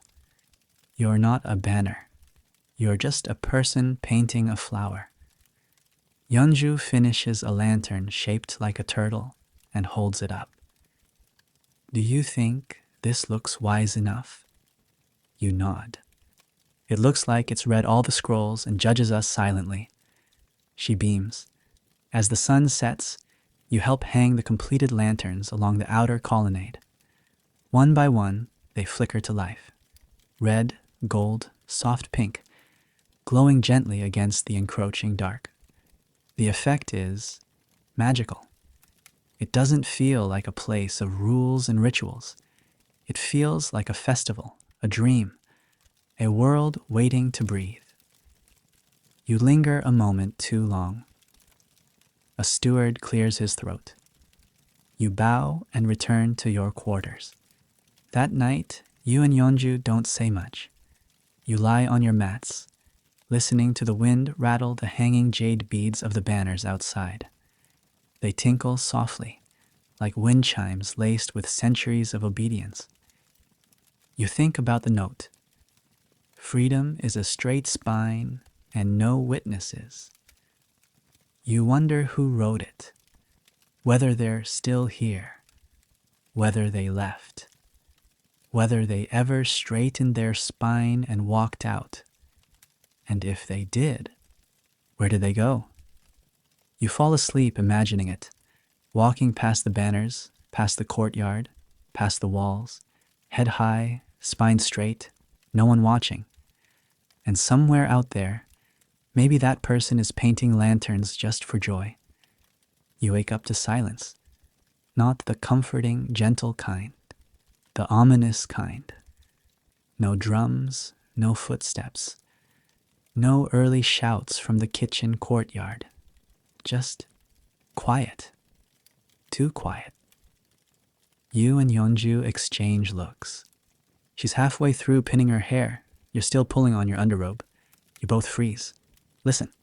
And then, a knock. Not at the door. At the wall. 3 short taps. Then gone. Yeonju raises an eyebrow. Was that? You nod. Wall knock summons. This is very not normal. A few minutes later, a steward appears. His face is calm, but his voice is strained. You are requested for private duty. South Annex. He won't say more, which only makes you more nervous. The South Annex isn't a scary place, just forgotten, old, unused except for archival storage and rare administrative rituals. You've never been summoned there before. No one you know has. When you arrive, the air smells like old ink and cedar. The corridors are narrow, the walls lined with the scrolls you're not allowed to touch. A middle-aged woman in dark robes greets you. She introduces herself as Mistress Ha. Today you will witness. You blink. Witness what? She doesn't explain. She simply gestures you inside. You find yourself in a tall room with an inkstone table at the center. A senior scribe is preparing parchment. On the table rests a single enormous book. Thick, bound in black lacquer, sealed with golden ribbon. Mistress Ha opens it. It's a registry of court lady biographies. Your heart stutters. This, she says quietly, is the living archive. Every court lady, her name, her entry date, her strengths, her corrections, her trajectory. You glance at the open page. There are names, dozens, maybe hundreds, all written in tiny, perfect script, each one followed by a brief note. Some are glowing. Excellent recall, calm under pressure, poetry recitation at spring rites. Others are chilling. Overstepped, assigned to temple retreat. Disruptive, removed from court records. Forgotten. You ask, why are we here? She looks at you and says, today we update. You're not the scribe. You are the assistant. Your job is to verify ink flow, hand over parchments, and light the incense stick that burns beside the record to bless each entry, or perhaps to warn it. You don't speak. You don't blink. Yeonju is assigned to folding the finished entries and slipping them into the lacquer drawer. It's unsettling, like watching your future scroll out in slow motion. At one point, Mistress Ha asks for your opinion. She reads out a short entry. Lady Ji-won returned late to quarters. Reason: assisted steward with fallen scrolls. Sincerity or performance? You swallow. Sincerity, you say. She nods. Doesn't write anything. Later you find your own name in the book. Just one line. Assists well. Noticed by etiquette master. Resilient. Your hands tremble slightly. You weren't supposed to see it, but now you know. By late afternoon, the last entry is written. The incense has burned low. Mistress Ha says, you've both done well. Quiet work is often overlooked, but not today. She dismisses you with a gentle nod. You bow deeply. As you walk back through the annex hallway, Yeonju whispers, so, what happens if we're not resilient? You don't answer. You're not sure there is an answer. You spend the rest of the day in a daze. You can't stop thinking about that book. That one-liner summary that might be all that remains of you someday, in some cold, lacquered drawer. Back in your quarters, you find a new assignment waiting. Evening scroll commentary. It sounds simple. It is not. It's a ritual in which junior court ladies are asked to reflect on a verse or proverb and write a short response. How it resonates, what lesson it holds, how it applies to court life. Tonight's verse is, the peach tree does not choose its garden, yet it still bears fruit. You sit in silence for a long time. Finally, you write. Even in walls, a tree remembers sunlight. Even in silence, it still grows. You don't know if it's good, but it's honest. After dinner, you sit with Yeonju on the veranda. The moon is high. The air is thick with the scent of crushed plum leaves. Do you think anyone reads our scroll commentaries? She asks. Maybe. Do you think they'll remember us? You shrug. We're written down. But ink fades. You both sit a while longer. Two quiet shadows under moonlight in a palace full of pages. And as you finally turn in for the night, you think about all those little lines written in books no one sees, in rooms no one enters, and wonder if someone, someday, will read yours and whisper, she was here. There's a ceremony tomorrow.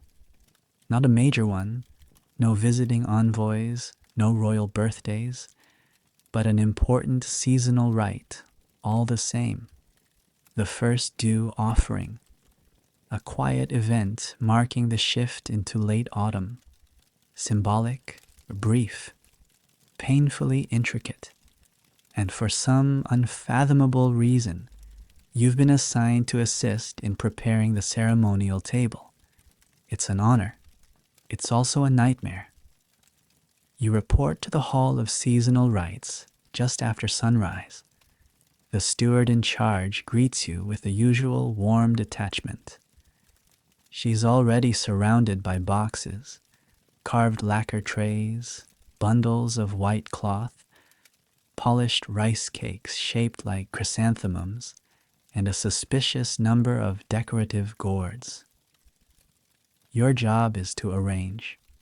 Now, in the outside world, arrange might mean put things where they look nice. In the palace, arrange means position each item based on an ancient layout scroll created by someone who probably cried over symmetry in the 1300s. There are specific angles, heights, color balances.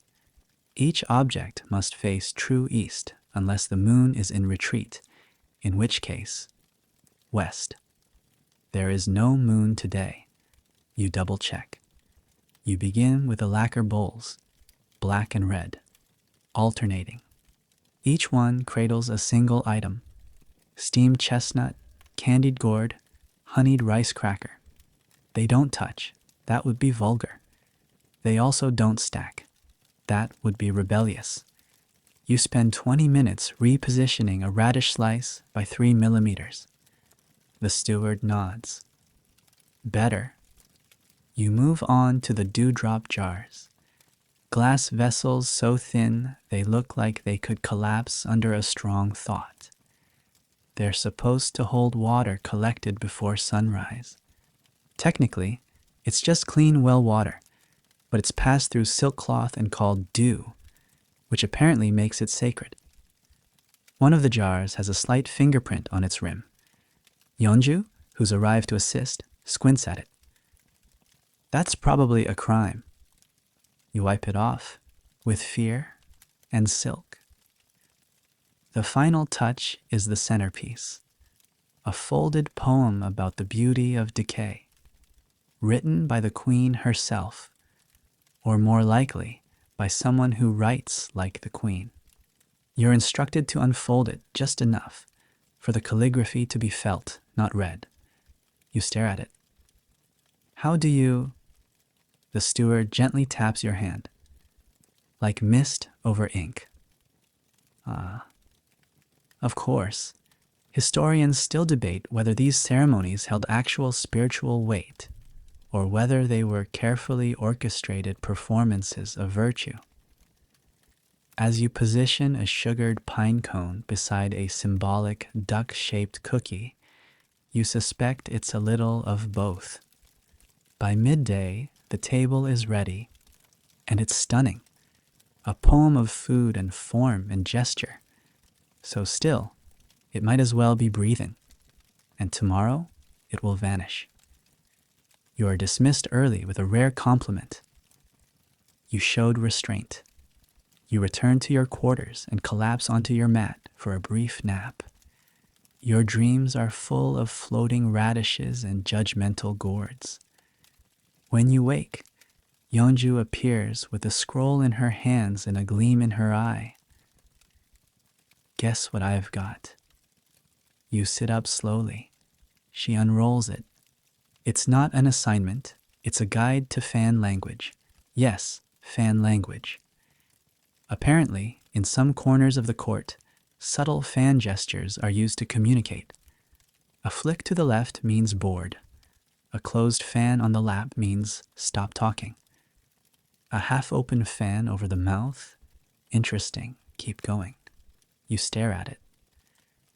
Do people actually use this? You ask. Yeonju grins. They do now. You both practice for fun, sitting by the paper door, quietly flipping and folding your fans like spies with seasonal allergies. The humor doesn't last long. Just before evening, a courier arrives with a message. You've been reassigned to the Queen's Hall for night duty observation. Yeonju whistles. Night duty? What did you do? I arranged a radish, you say, dazed. You change quickly and head toward the Queen's wing. Night duty, as it turns out, is not dramatic.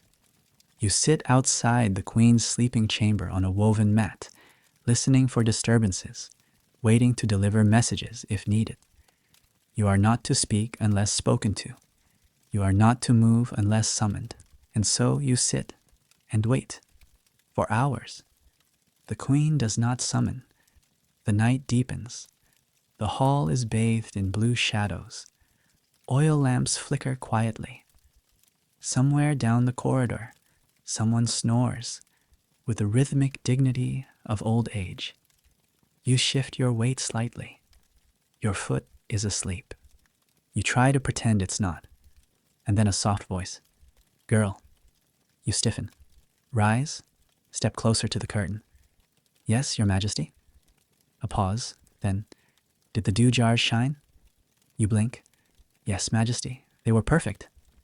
Another pause. Good. The old ones never understood mist. Silence again. You wait, but she says no more. You return to your mat, heart pounding. She noticed. She remembered. the radish slice, the misted poem, the meaningless perfection you poured your morning into. She saw it. You don't sleep that night. You don't dare. But when the sun rises and the drums sound and the rest of the court stirs awake, you feel something rare, something precious, blooming deep in your chest. You mattered, even if only for a radish. By the time the first dew offering begins, the sun is barely above the horizon. You stand at the edge of the courtyard in full ceremonial dress, shivering beneath layers of carefully folded silk. The air smells like pine ash and old stone. Everything is quiet, the kind of quiet that feels arranged. Even the wind seems to know it should whisper.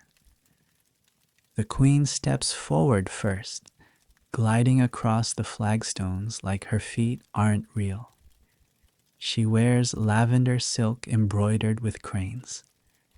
Her face is calm, detached, beautiful, but in that way that makes you feel like beauty isn't the point. Stillness is. Behind her, the court ladies fall into formation, each one holding a small symbolic object. A gourd, a jar of dew, a folded scroll, a sprig of autumn herb. You're holding the herb. You don't even know its name, only that it smells faintly of mint and sorrow. The ceremony begins with 3 bows, deep ones, the kind that make your back ache and your knees hum. A priest recites the seasonal invocation.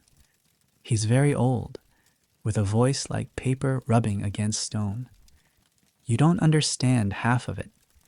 The other half sounds like birds being gently asked to behave. Then comes the stillness. Everyone must hold their posture, perfectly, silently, for the length of 1 full incense stick. That's about 20 minutes. You do not blink, or at least you try not to. But the smoke gets in your eyes, and your right knee starts sending panicked messages to your brain. You pretend not to hear them. The incense burns down. No one moves, not even the wind. And then finally, relief. The steward rings a small bronze bell. Everyone exhales collectively, like a ghost leaving the courtyard. The queen turns, nods once, and leaves. Ceremony over. The banners flap in the morning breeze, golden thread catching the light. You return the herb to a lacquered tray and file out with the others. Yeonju sidles up beside you. You didn't faint. Congratulations. I think my spirit left my body, you reply. Better than your breakfast. You both snort. You're granted the rest of the morning off. Technically a reward, but mostly a way to get you out of sight while the senior ladies discuss how the breeze might have tilted one of the offering bowls by a half-degree. You return to your quarters. Wash your face. Peel off the ceremonial robes like layers of someone else's life. You lie down. You sleep. For once, you're not woken by drums. When you rise, it's late afternoon. The sun casts long shadows through the paper doors. The palace is quieter than usual, maybe tired from the effort of being graceful. You spend the next hour reorganizing your belongings, folding ribbons, brushing dust off your scrolls, re-rolling your practice fan. Yes, Yeonju labeled it, fan of moderate disapproval. Then you see it, a small slip of paper beneath your blanket. You unfold it slowly. 1 line, no signature. She saw you. Your breath catches. You know exactly who she is. You don't tell anyone. Dinner is a simple affair. Barley soup, soft tofu, pickled radish. You eat slowly, mindfully. Every bite feels earned. Afterward, you and Yeonju go for a short walk around the inner courtyard. The lanterns are being lit. The banners are being folded away. A few junior court ladies are whispering near the mulberry trees, practicing their welcoming sweep gestures. You pause at the pond. The surface is still. You look down. Your reflection stares back. Not just a girl in uniform robes, not just a name on a lacquered scroll, a shadow that stood in the silence, a hand that arranged radishes, a voice that read poetry in the rain, someone who was seen. You turn to Yeonju. She's humming again, softly, something that might be a lullaby from her village, or a joke. Hard to tell.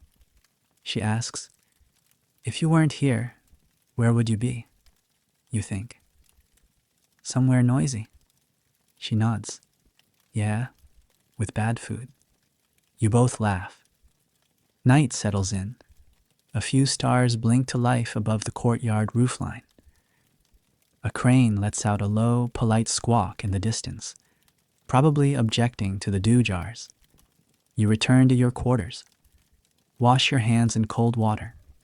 Tuck the little note inside your trinket drawer and lie down.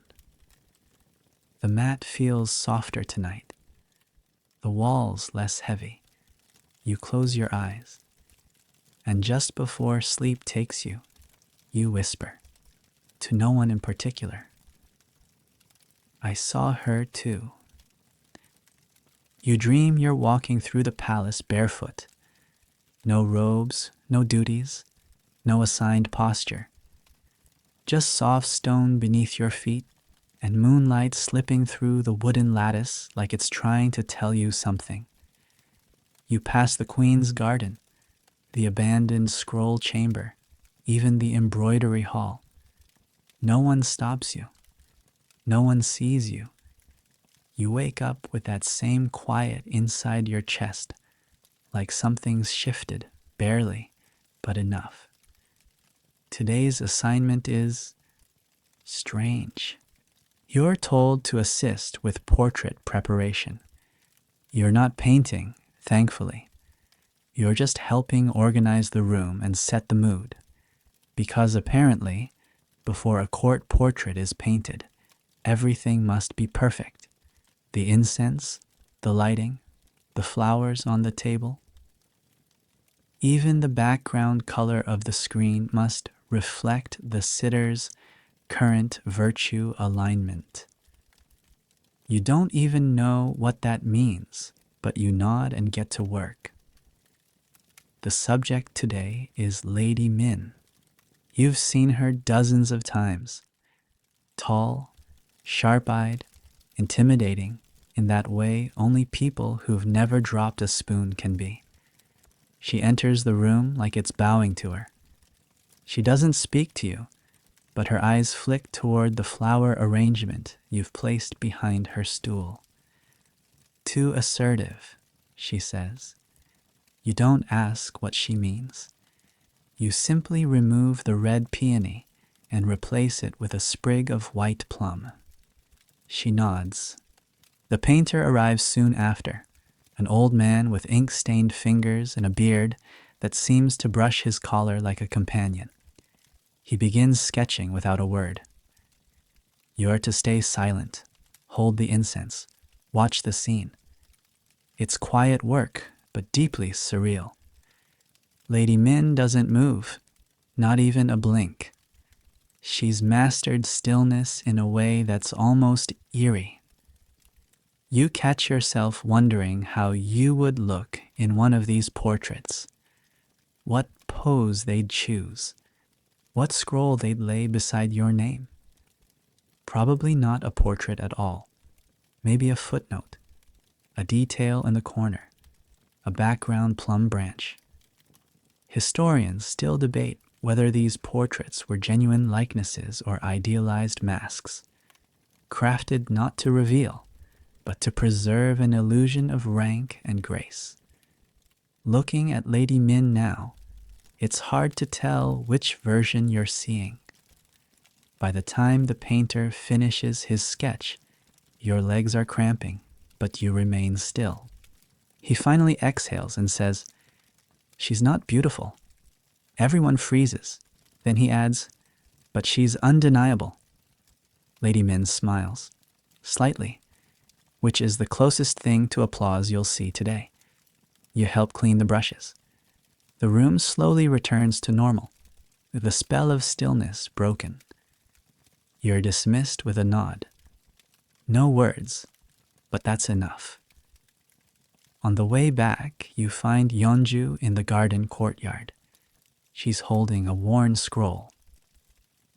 "Want to see something?" she asks. You nod. She unrolls the scroll carefully, revealing a hand-drawn map.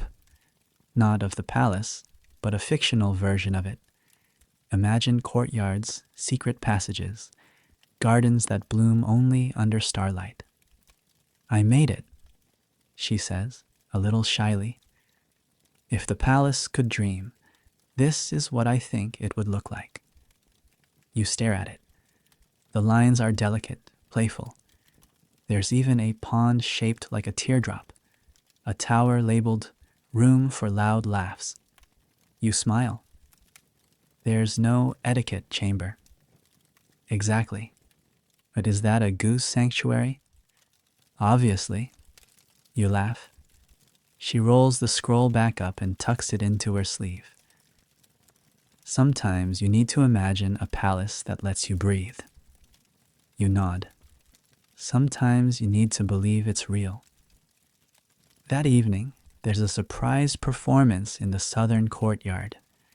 Musicians from outside the palace have been brought in to play for the senior ladies.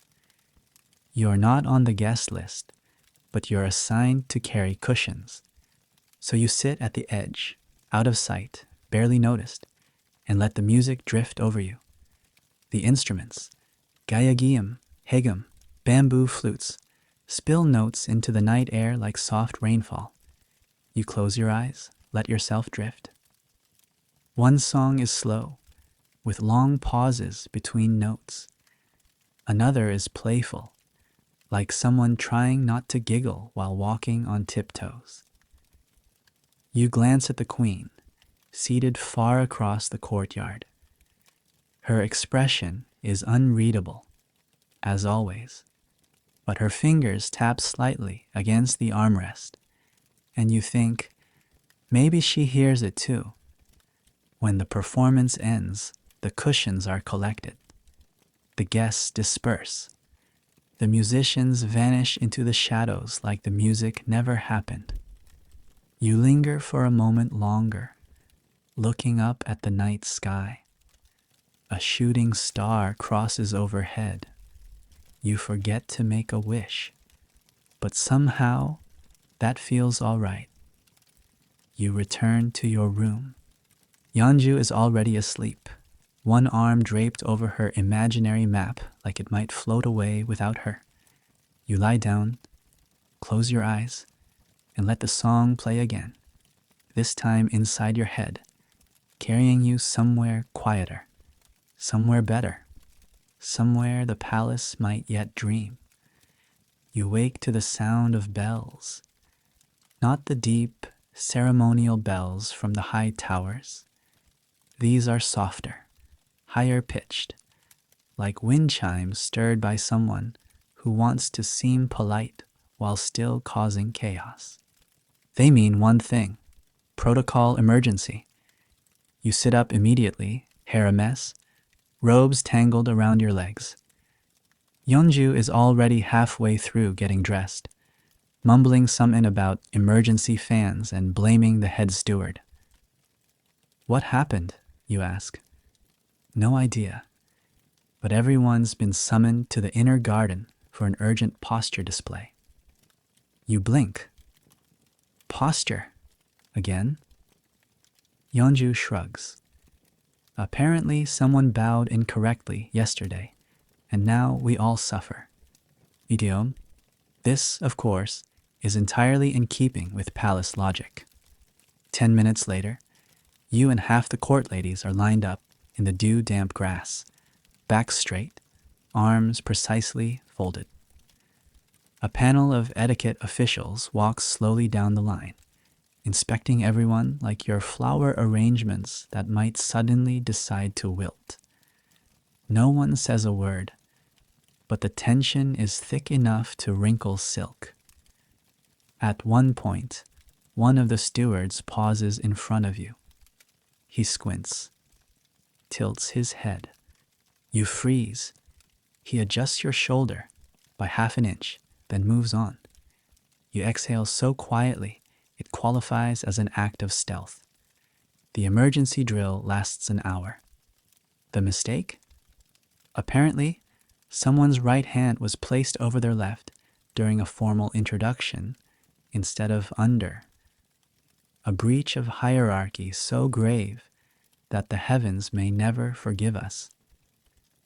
Historians still debate whether these hyper-specific body rules were about spiritual harmony or just a way to keep people too tired to rebel. You lean toward the second theory, especially when your arms begin to tremble from holding the same position for so long. After the inspection ends, you're allowed a break, a tiny one. Yeonju and you retreat to the side veranda to sit and breathe. You know what we need, she says. A new queen with relaxed standards. A nap, a long one, not preferably next to a plum tree. You nod. Maybe in another lifetime. The afternoon assignment is almost a relief after all that stillness. You're sent to help with scroll illumination, adding decorative borders and embellishments to ceremonial texts. It's not creative work. You're not inventing anything, just tracing what's already there, applying gold ink to stylized birds and cloud motifs with a brush so thin it could double as an eyelash. The room is cool, filled with soft light from paper windows. A small brazier burns quietly in the corner, the scent of sandalwood curling around your ankles. You dip your brush, paint the tip of a feather, breathe. It's one of the few times in the palace you feel like you're doing something, both useless and beautiful. And somehow that's exactly what you need. Yeonju, working next to you, paints a tiny plum blossom in the corner of one border. She's not supposed to, but no one notices. Or maybe someone does and chooses not to care.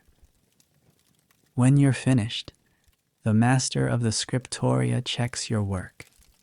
He says nothing, just gives a small, tight nod, then hands you another. You take it like a blessing. Later, you're reassigned to deliver a scroll to one of the queen's cousins, a noble woman with the personality of a warm spoon. You kneel, deliver the scroll, and wait to be dismissed. She doesn't dismiss you. Instead, she looks at you and says, "Do you think the queen is tired?" You freeze.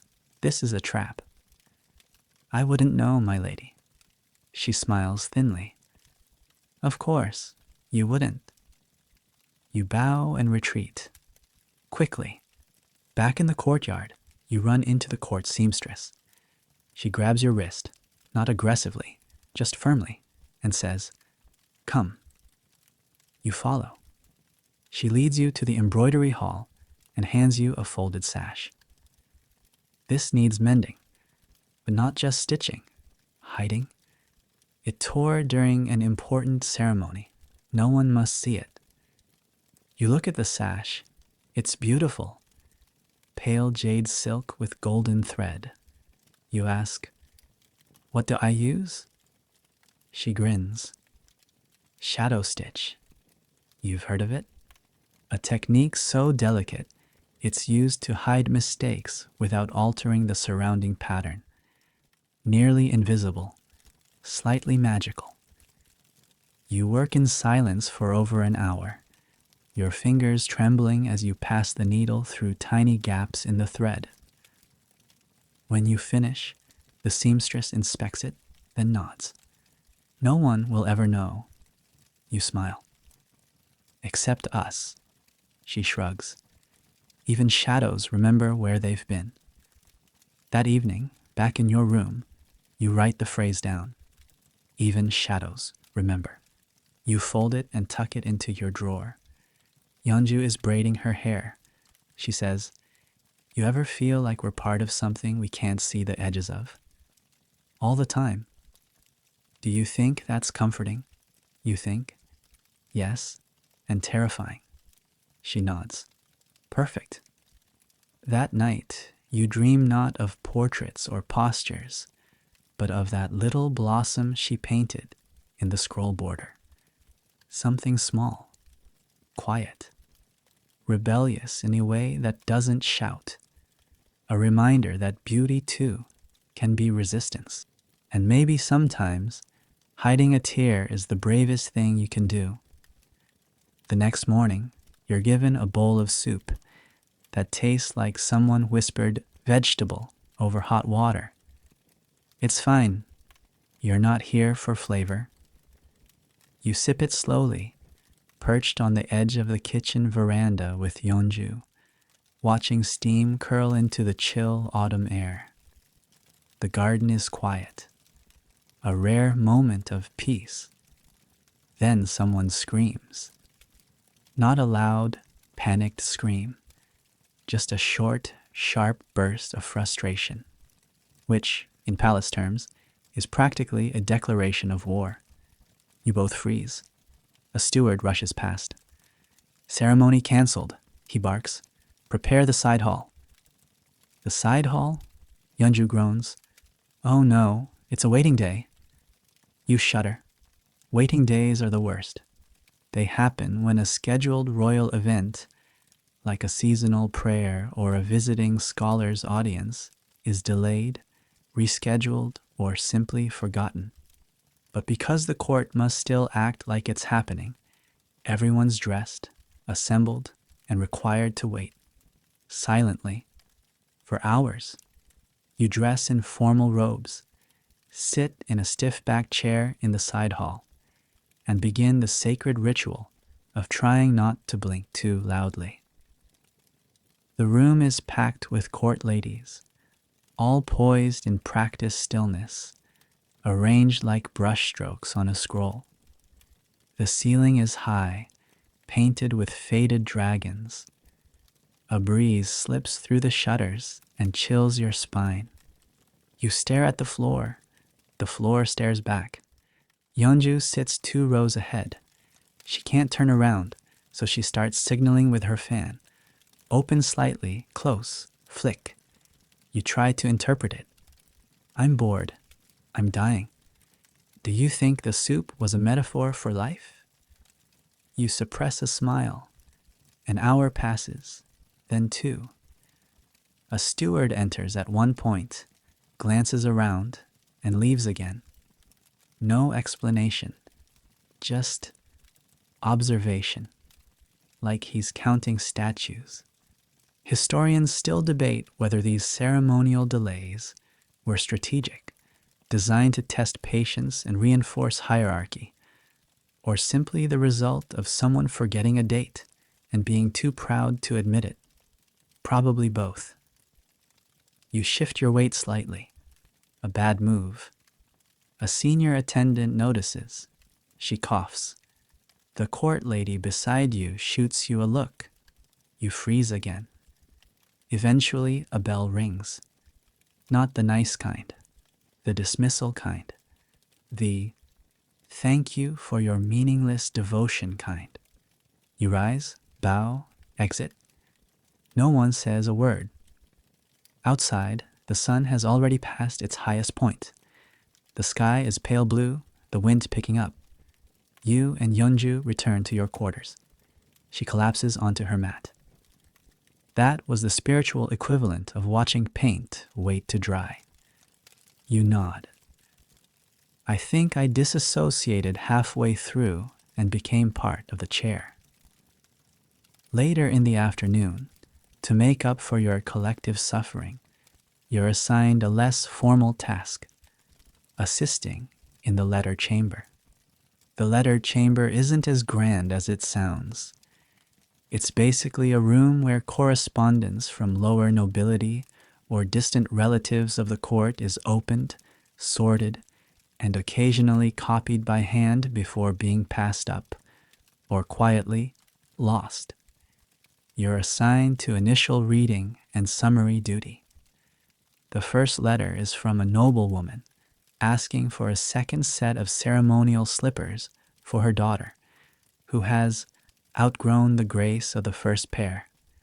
You write, request, ceremonial footwear, justification, spiritual and literal growth. The next is from a distant uncle in the mountains who wants someone to send him good quality ink that doesn't run like chicken soup. You pause. File that one under unclear humor, possibly dangerous. Yeonju's reading a letter and mouthing the words as she writes the summary. Petition to reclassify family goose as sacred due to prophetic behavior. She shows you. You both lose it, quietly, behind your sleeves. The steward overseeing the chamber doesn't even flinch. He's probably heard worse. One of the letters you read is a simple one. From a widow, no titles, no requests, just a poem. I miss the sound of lacquer bowls. And quiet. You don't summarize that one. You copy it, fold it, slip it into your sleeve. You spend the rest of the afternoon reading bits of lives you'll never meet, some absurd, some poignant, all strange in the way real people always are when they think no one is watching. And maybe that's the strangest part. Someone is always watching, even if it's you, a girl in a borrowed robe, trying to decide whether a goose is sacred or just confused. That night, you share the widow's poem with Yeonju. She's quiet for a moment, then says, I hope someone misses my bowl someday. You both laugh, but softly. Later, after lights out, you lie on your mat and think about that waiting room. All those girls, in silence. All those hours.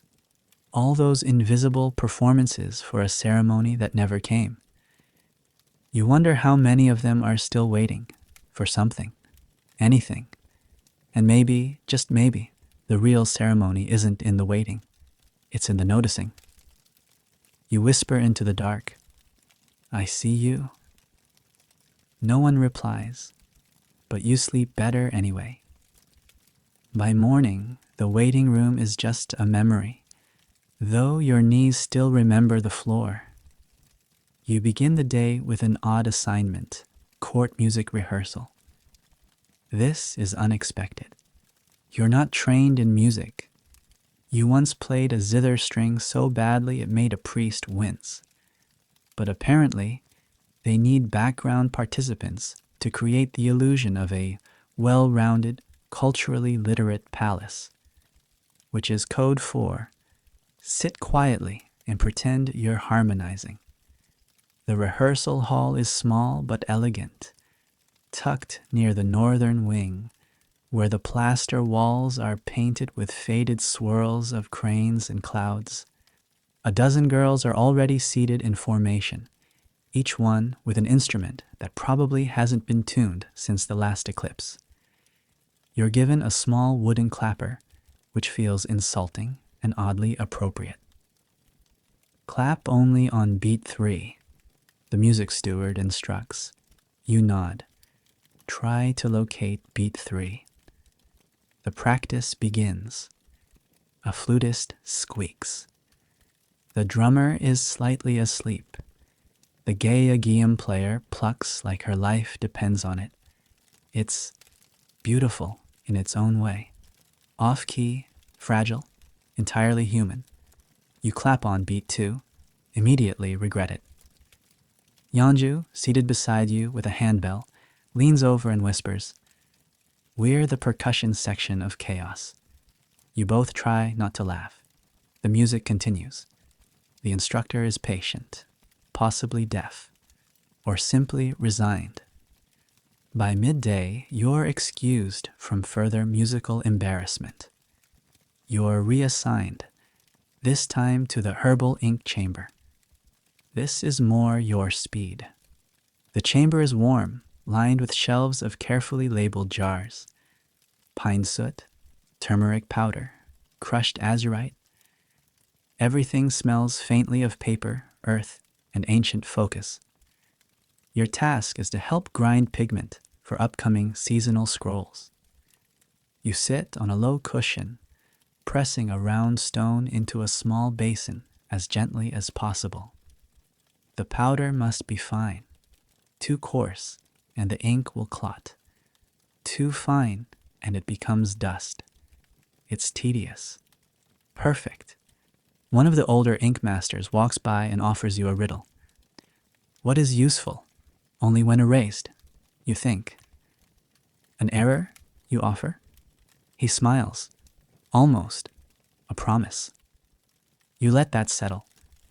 Later, as you stir the pigment with a bamboo brush, Yeonju appears with her own assignment, folding scrolls. Apparently, I fold too enthusiastically, she mutters. I've been reassigned to gentle rolling. You watch her tuck the edge of parchment into a perfect spiral. You're terrifying. Thank you. In the late afternoon, an unusual task arrives.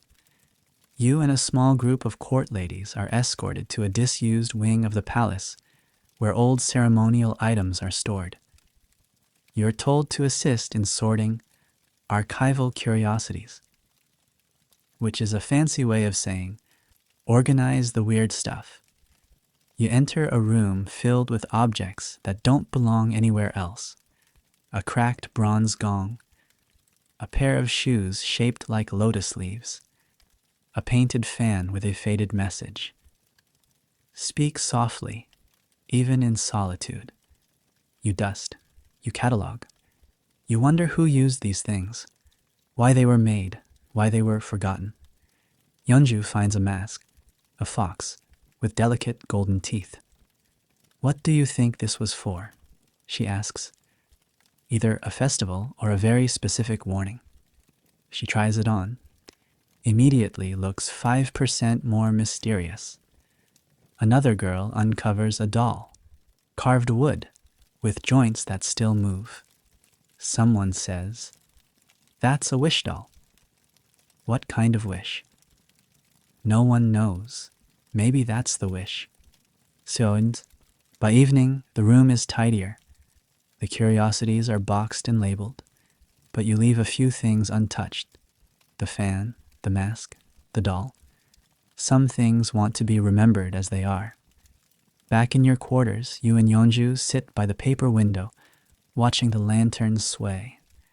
She asks, "Do you think we'll become curiosities?"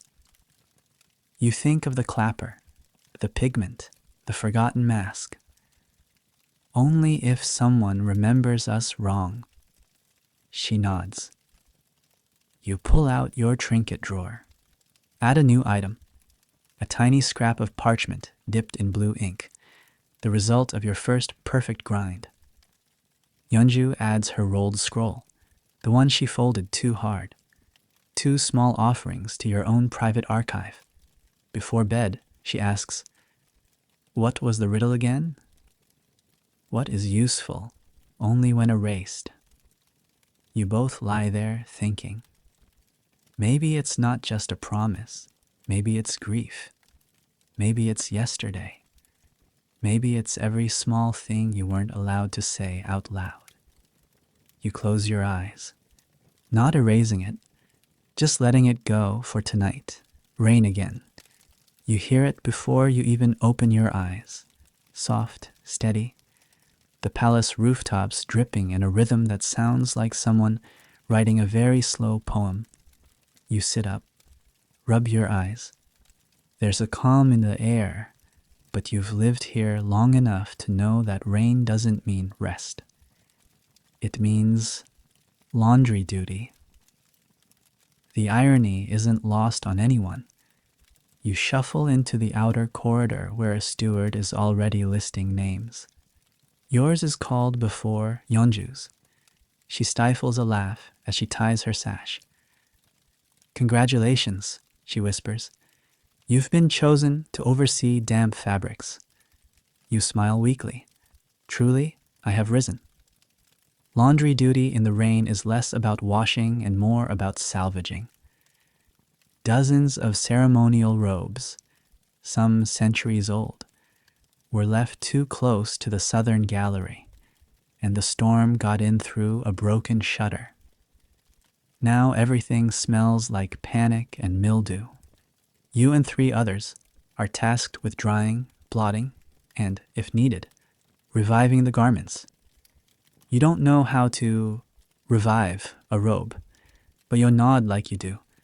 The scene looks like a battlefield. Robes draped over screens, sleeves hanging limply like exhausted flags. There's a faint puddle under a royal sash, and someone's already whispered, "Is that the Queen's?" You hope not. You begin with the easiest, an outer coat with damp trim. You press it gently between blotting cloths, the scent of old camellia oil rising from the threads. Then comes a nightmare, a full ceremonial robe with gold thread embroidery, soaked. You inhale, exhale, begin. You lay it flat. Use silk towels to draw out the moisture. Inch by inch, careful not to disturb the pattern. Cranes in flight, looping through clouds, legs tucked, wings extended mid-glide. The robe is whispering history into your hands. Historians still debate whether court robes carried spiritual power or simply status, but you swear this one has weight beyond fabric. The gold thread has bled slightly into the cream silk, not enough to ruin it, but enough to make the birds look tired. You pause. Then, using the smallest brush you can find, you stroke the thread back into alignment, millimeter by millimeter, like repainting time. Yeonju appears beside you, dabbing a sash with vinegar water. "So," she says, "this is what power looks like, damp and delicate." You nod, and always under scrutiny. She sighs. "We should start a proverb book," you grin. First entry: a robe never forgives humidity. The work takes hours. Your hands are sore, your knees ache. But by the end, the robes are drying. The puddles are gone. The crisis averted, or so you think. Just as you're preparing to leave, a senior steward appears holding a damp strip of silk. "Who worked on the Queen's crane robe?" she asks. Everyone freezes. No one answers. Then you raise your hand, slowly. The steward walks up, looks you in the eye. You brace yourself. She holds up the strip. "This fell from the inside lining. It's not damage. It's..." She flips it over.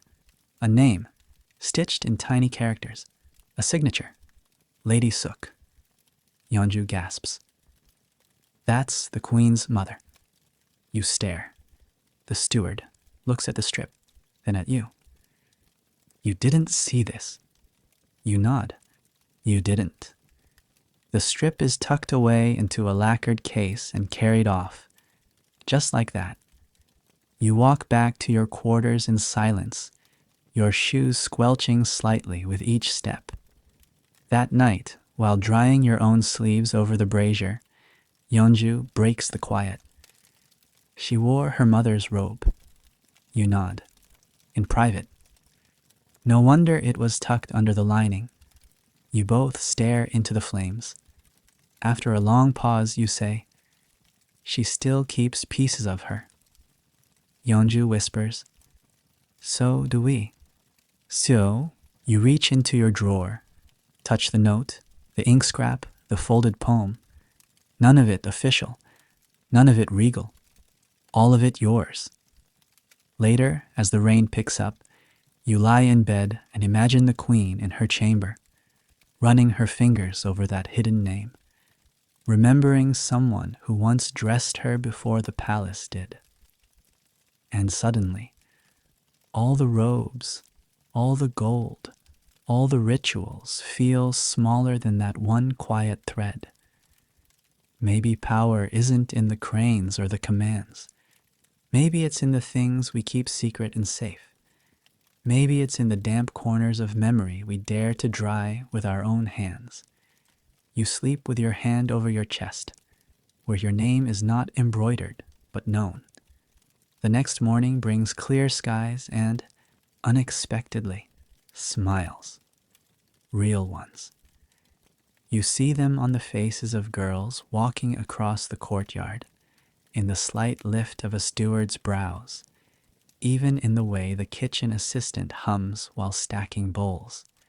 It's as if the whole palace has exhaled at once. The queen is pleased, someone whispers. The ceremony robe was restored. The hidden name remained hidden. And now, a reward. Sort of.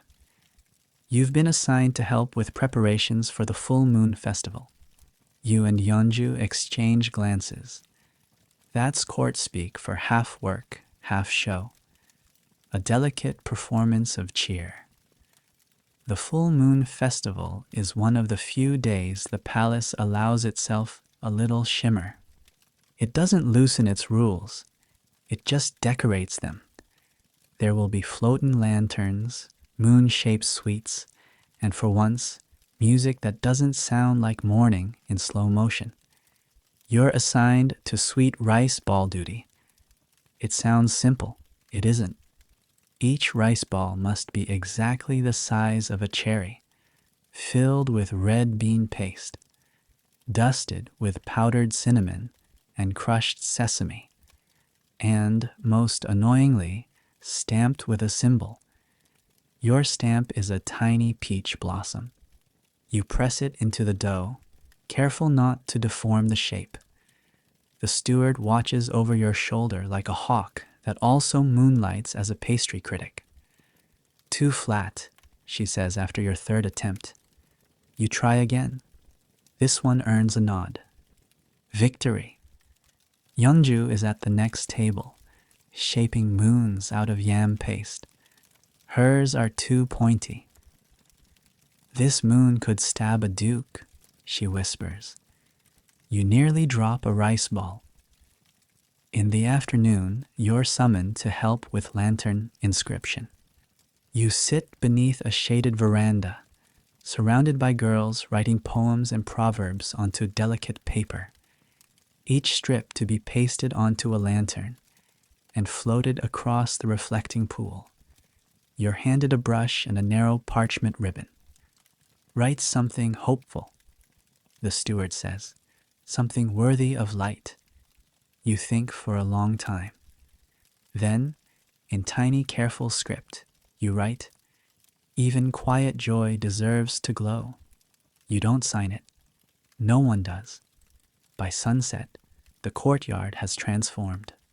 Dozens of lanterns line the reflecting pool, bobbing gently with a breeze.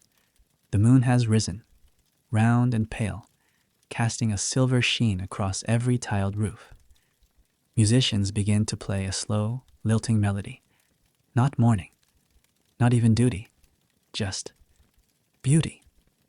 You and Yeonju are stationed by the water, helping float the lanterns out one by one. Each one carries a line of poetry, some funny, some somber, some so vague they could mean anything. You let them go. A peach blossom lantern floats by. You see your own handwriting on it, and you feel something light flicker in your chest. The queen arrives, not formally, just a quiet entrance near the back. No drums, no fanfare. She walks alone, robe trailing like the tide behind her. She watches the lanterns for a while, then points to one. Who wrote, "Even quiet joy deserves to glow"? Silence. You step forward. "I did, Your Majesty." She doesn't smile, not exactly, but her eyes soften. It does, she says. Then she walks on. Yeonju nudges you. That's basically a royal proclamation. You nod. Should I get it stitched on my pillow? Yes, in gold. Later, after the music fades and the lanterns drift out of sight, you walk back to your room with cold fingers and a warm spine. You open your drawer and add something new, a sliver of lantern paper, saved from the edge of your inscription. You lie down. Yeonju is already asleep, one hand flopped over her face like a sleepy fan. You close your eyes and drift. But this time, your dreams aren't of corridors and cold scrolls. They're of floating lights, warm smiles, the Queen's voice, and the quiet joy you finally allowed yourself to feel. The moon is gone now, not metaphorically, it's just waned. Back to a crescent. The courtyard that shimmered silver only nights ago is quiet again. No lanterns, no music, just the regular creak of old beams and the slow shuffle of court life returning to its standard arrangement of silence and ceremony. You're back on linen inventory duty, less poetic, more dusty. You and Yeonju are in the storage hall, sorting stacks of folded fabric. Every bolt is recorded in a book bound so tightly it creaks when opened, and the quill they've given you leaks in a way that stains your thumb for what will probably be eternity. Still, you're in good spirits. Last night mattered. You keep replaying it. The glow of the lanterns, the Queen's brief words, the way your line floated across the water like it belonged there. Even if no one ever speaks of it again, you will remember. Yeonju's voice cuts through your thoughts. Hey, look what I found. She holds up a bolt of fabric, not just any linen, but a rare weave, pale blue, embroidered with cranes so faded they look like ghosts. You recognize it from the scroll library days. It once hung as a curtain behind the Empress Dowager's chair. You remember how the sunlight filtered through the wings. Why is it down here? You ask. Yeonju shrugs. Probably demoted. You laugh. Can that happen to cloth? In this place? Yes. You both take a moment to smooth it out, fold it carefully, treat it like the memory it is. After the inventory, you're sent to deliver a message to the Queen's steward, a simple errand.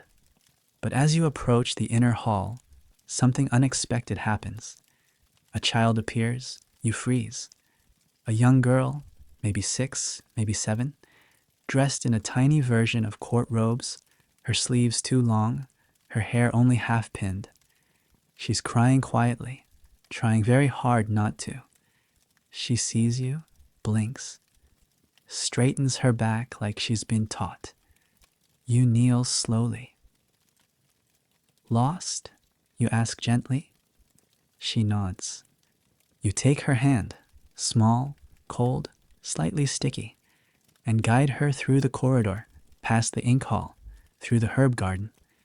Eventually, you find a flustered attendant who gasps in relief and bows so deeply she almost folds in half. Thank you, she whispers. The child looks up at you, eyes wide. What's your name? You hesitate, then smile. I'm just someone who walks the long hallways. She nods. As if that's enough. Back in your quarters, Yeonju is sitting on your mat, holding your fan. Did you know this thing is lopsided? She asks. Like all of us, you reply. You sit beside her. Quiet settles. Then she says, softly, do you think we'll leave here someday? You don't answer right away, because maybe you won't. Maybe the palace will keep you, fold you, record you in ink and silk until you fade like that old crane cloth. But maybe, just maybe, you'll leave in other ways. In a line of poetry whispered by a queen, in a hidden smile from a steward, in a scroll inscription someone copies by mistake 50 years from now and wonders, who was that? I don't know, you say. But I think, even if we don't leave, we don't disappear. Yeonju nods. Then she pulls something from her sleeve. It's a folded piece of paper, a new map. A palace that breathes, she says. You open it. This one has extra rooms. Library of Lost Smiles. Wing for midday naps. Garden of Small Regrets. You point to one labeled Hall of Unsent Letters. I belong here, she laughs. You place it gently in your drawer, your secret archive of soft rebellions and quiet truths. The moon may be gone. The festival is over. The curtain drawn. But in this corner of the world, behind the silence and beneath the formality, you are still here, still breathing, still bearing quiet joy, still glowing even now. You're lying on your mat now. The story is over. The halls are quiet.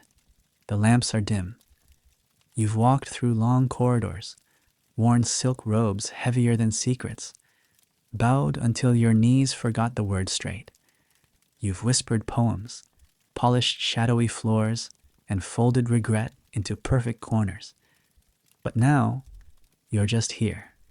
No titles, no tasks, just breath. In, out. A breeze slips through the paper lattice. It smells like rain that hasn't fallen yet, like crushed pine needles and warm ink. Somewhere, a water droplet hits stone. Then another. Slow, gentle. You don't need to check. You don't need to move. It can rain. You're not in the Queen's Hall anymore. You're not waiting to be noticed. You're not pressing your brush too hard or folding your hands just right. You're not searching the floor for the perfect heel placement. You're lying down, and you're allowed. Close your eyes just for a moment. Let the soft hush of memory wrap around you. Not the sharp ones, not the ones that ache, just the small ones, the soft ones, the weight of a rice bowl in your hands, a secret poem slipped into your sleeve, the hush that followed your lantern across the water. You were seen, and you saw. You saw the Queen's robes, stitched with hidden names. You saw the cracked mask behind the scroll shelf. You saw Yeonju's crooked smile when no one else dared laugh. You saw the weight behind beauty, the rhythm beneath silence, the soft heartbeat of a place that demanded everything and gave only whispers. And somehow, quietly, you lived through it, not as a hero, not as a statue, but as something even more resilient, a witness, someone who watched and remembered, someone who found meaning in the meaningless, someone who stayed. You earned no medal, no scroll bore your name, but in the deep corners of the palace, your presence left an echo, soft, persistent, warm. Now, let that echo settle. Let it fade. Let it blur. The palace dissolves around you now, not into nothingness, but into softness. The walls become fog. The floor becomes silk. The air hums like a lullaby your grandmother might have sung if she'd had a royal garden and too many rules. You're floating just a little. The mat becomes a cloud. Your hair loosens, drifting free. You're not a court lady anymore. You're just you. Whole. Quiet. Enough. Let the story go now. Let it slip beneath the door like morning mist. There's no need to carry it anymore. Let the names fade. Let the duties unravel. Let the scrolls roll themselves shut. This world is yours now. This stillness, this hush, this rest. Even here, even now, even in sleep, you are seen. You are safe, and you are already gone. Good night.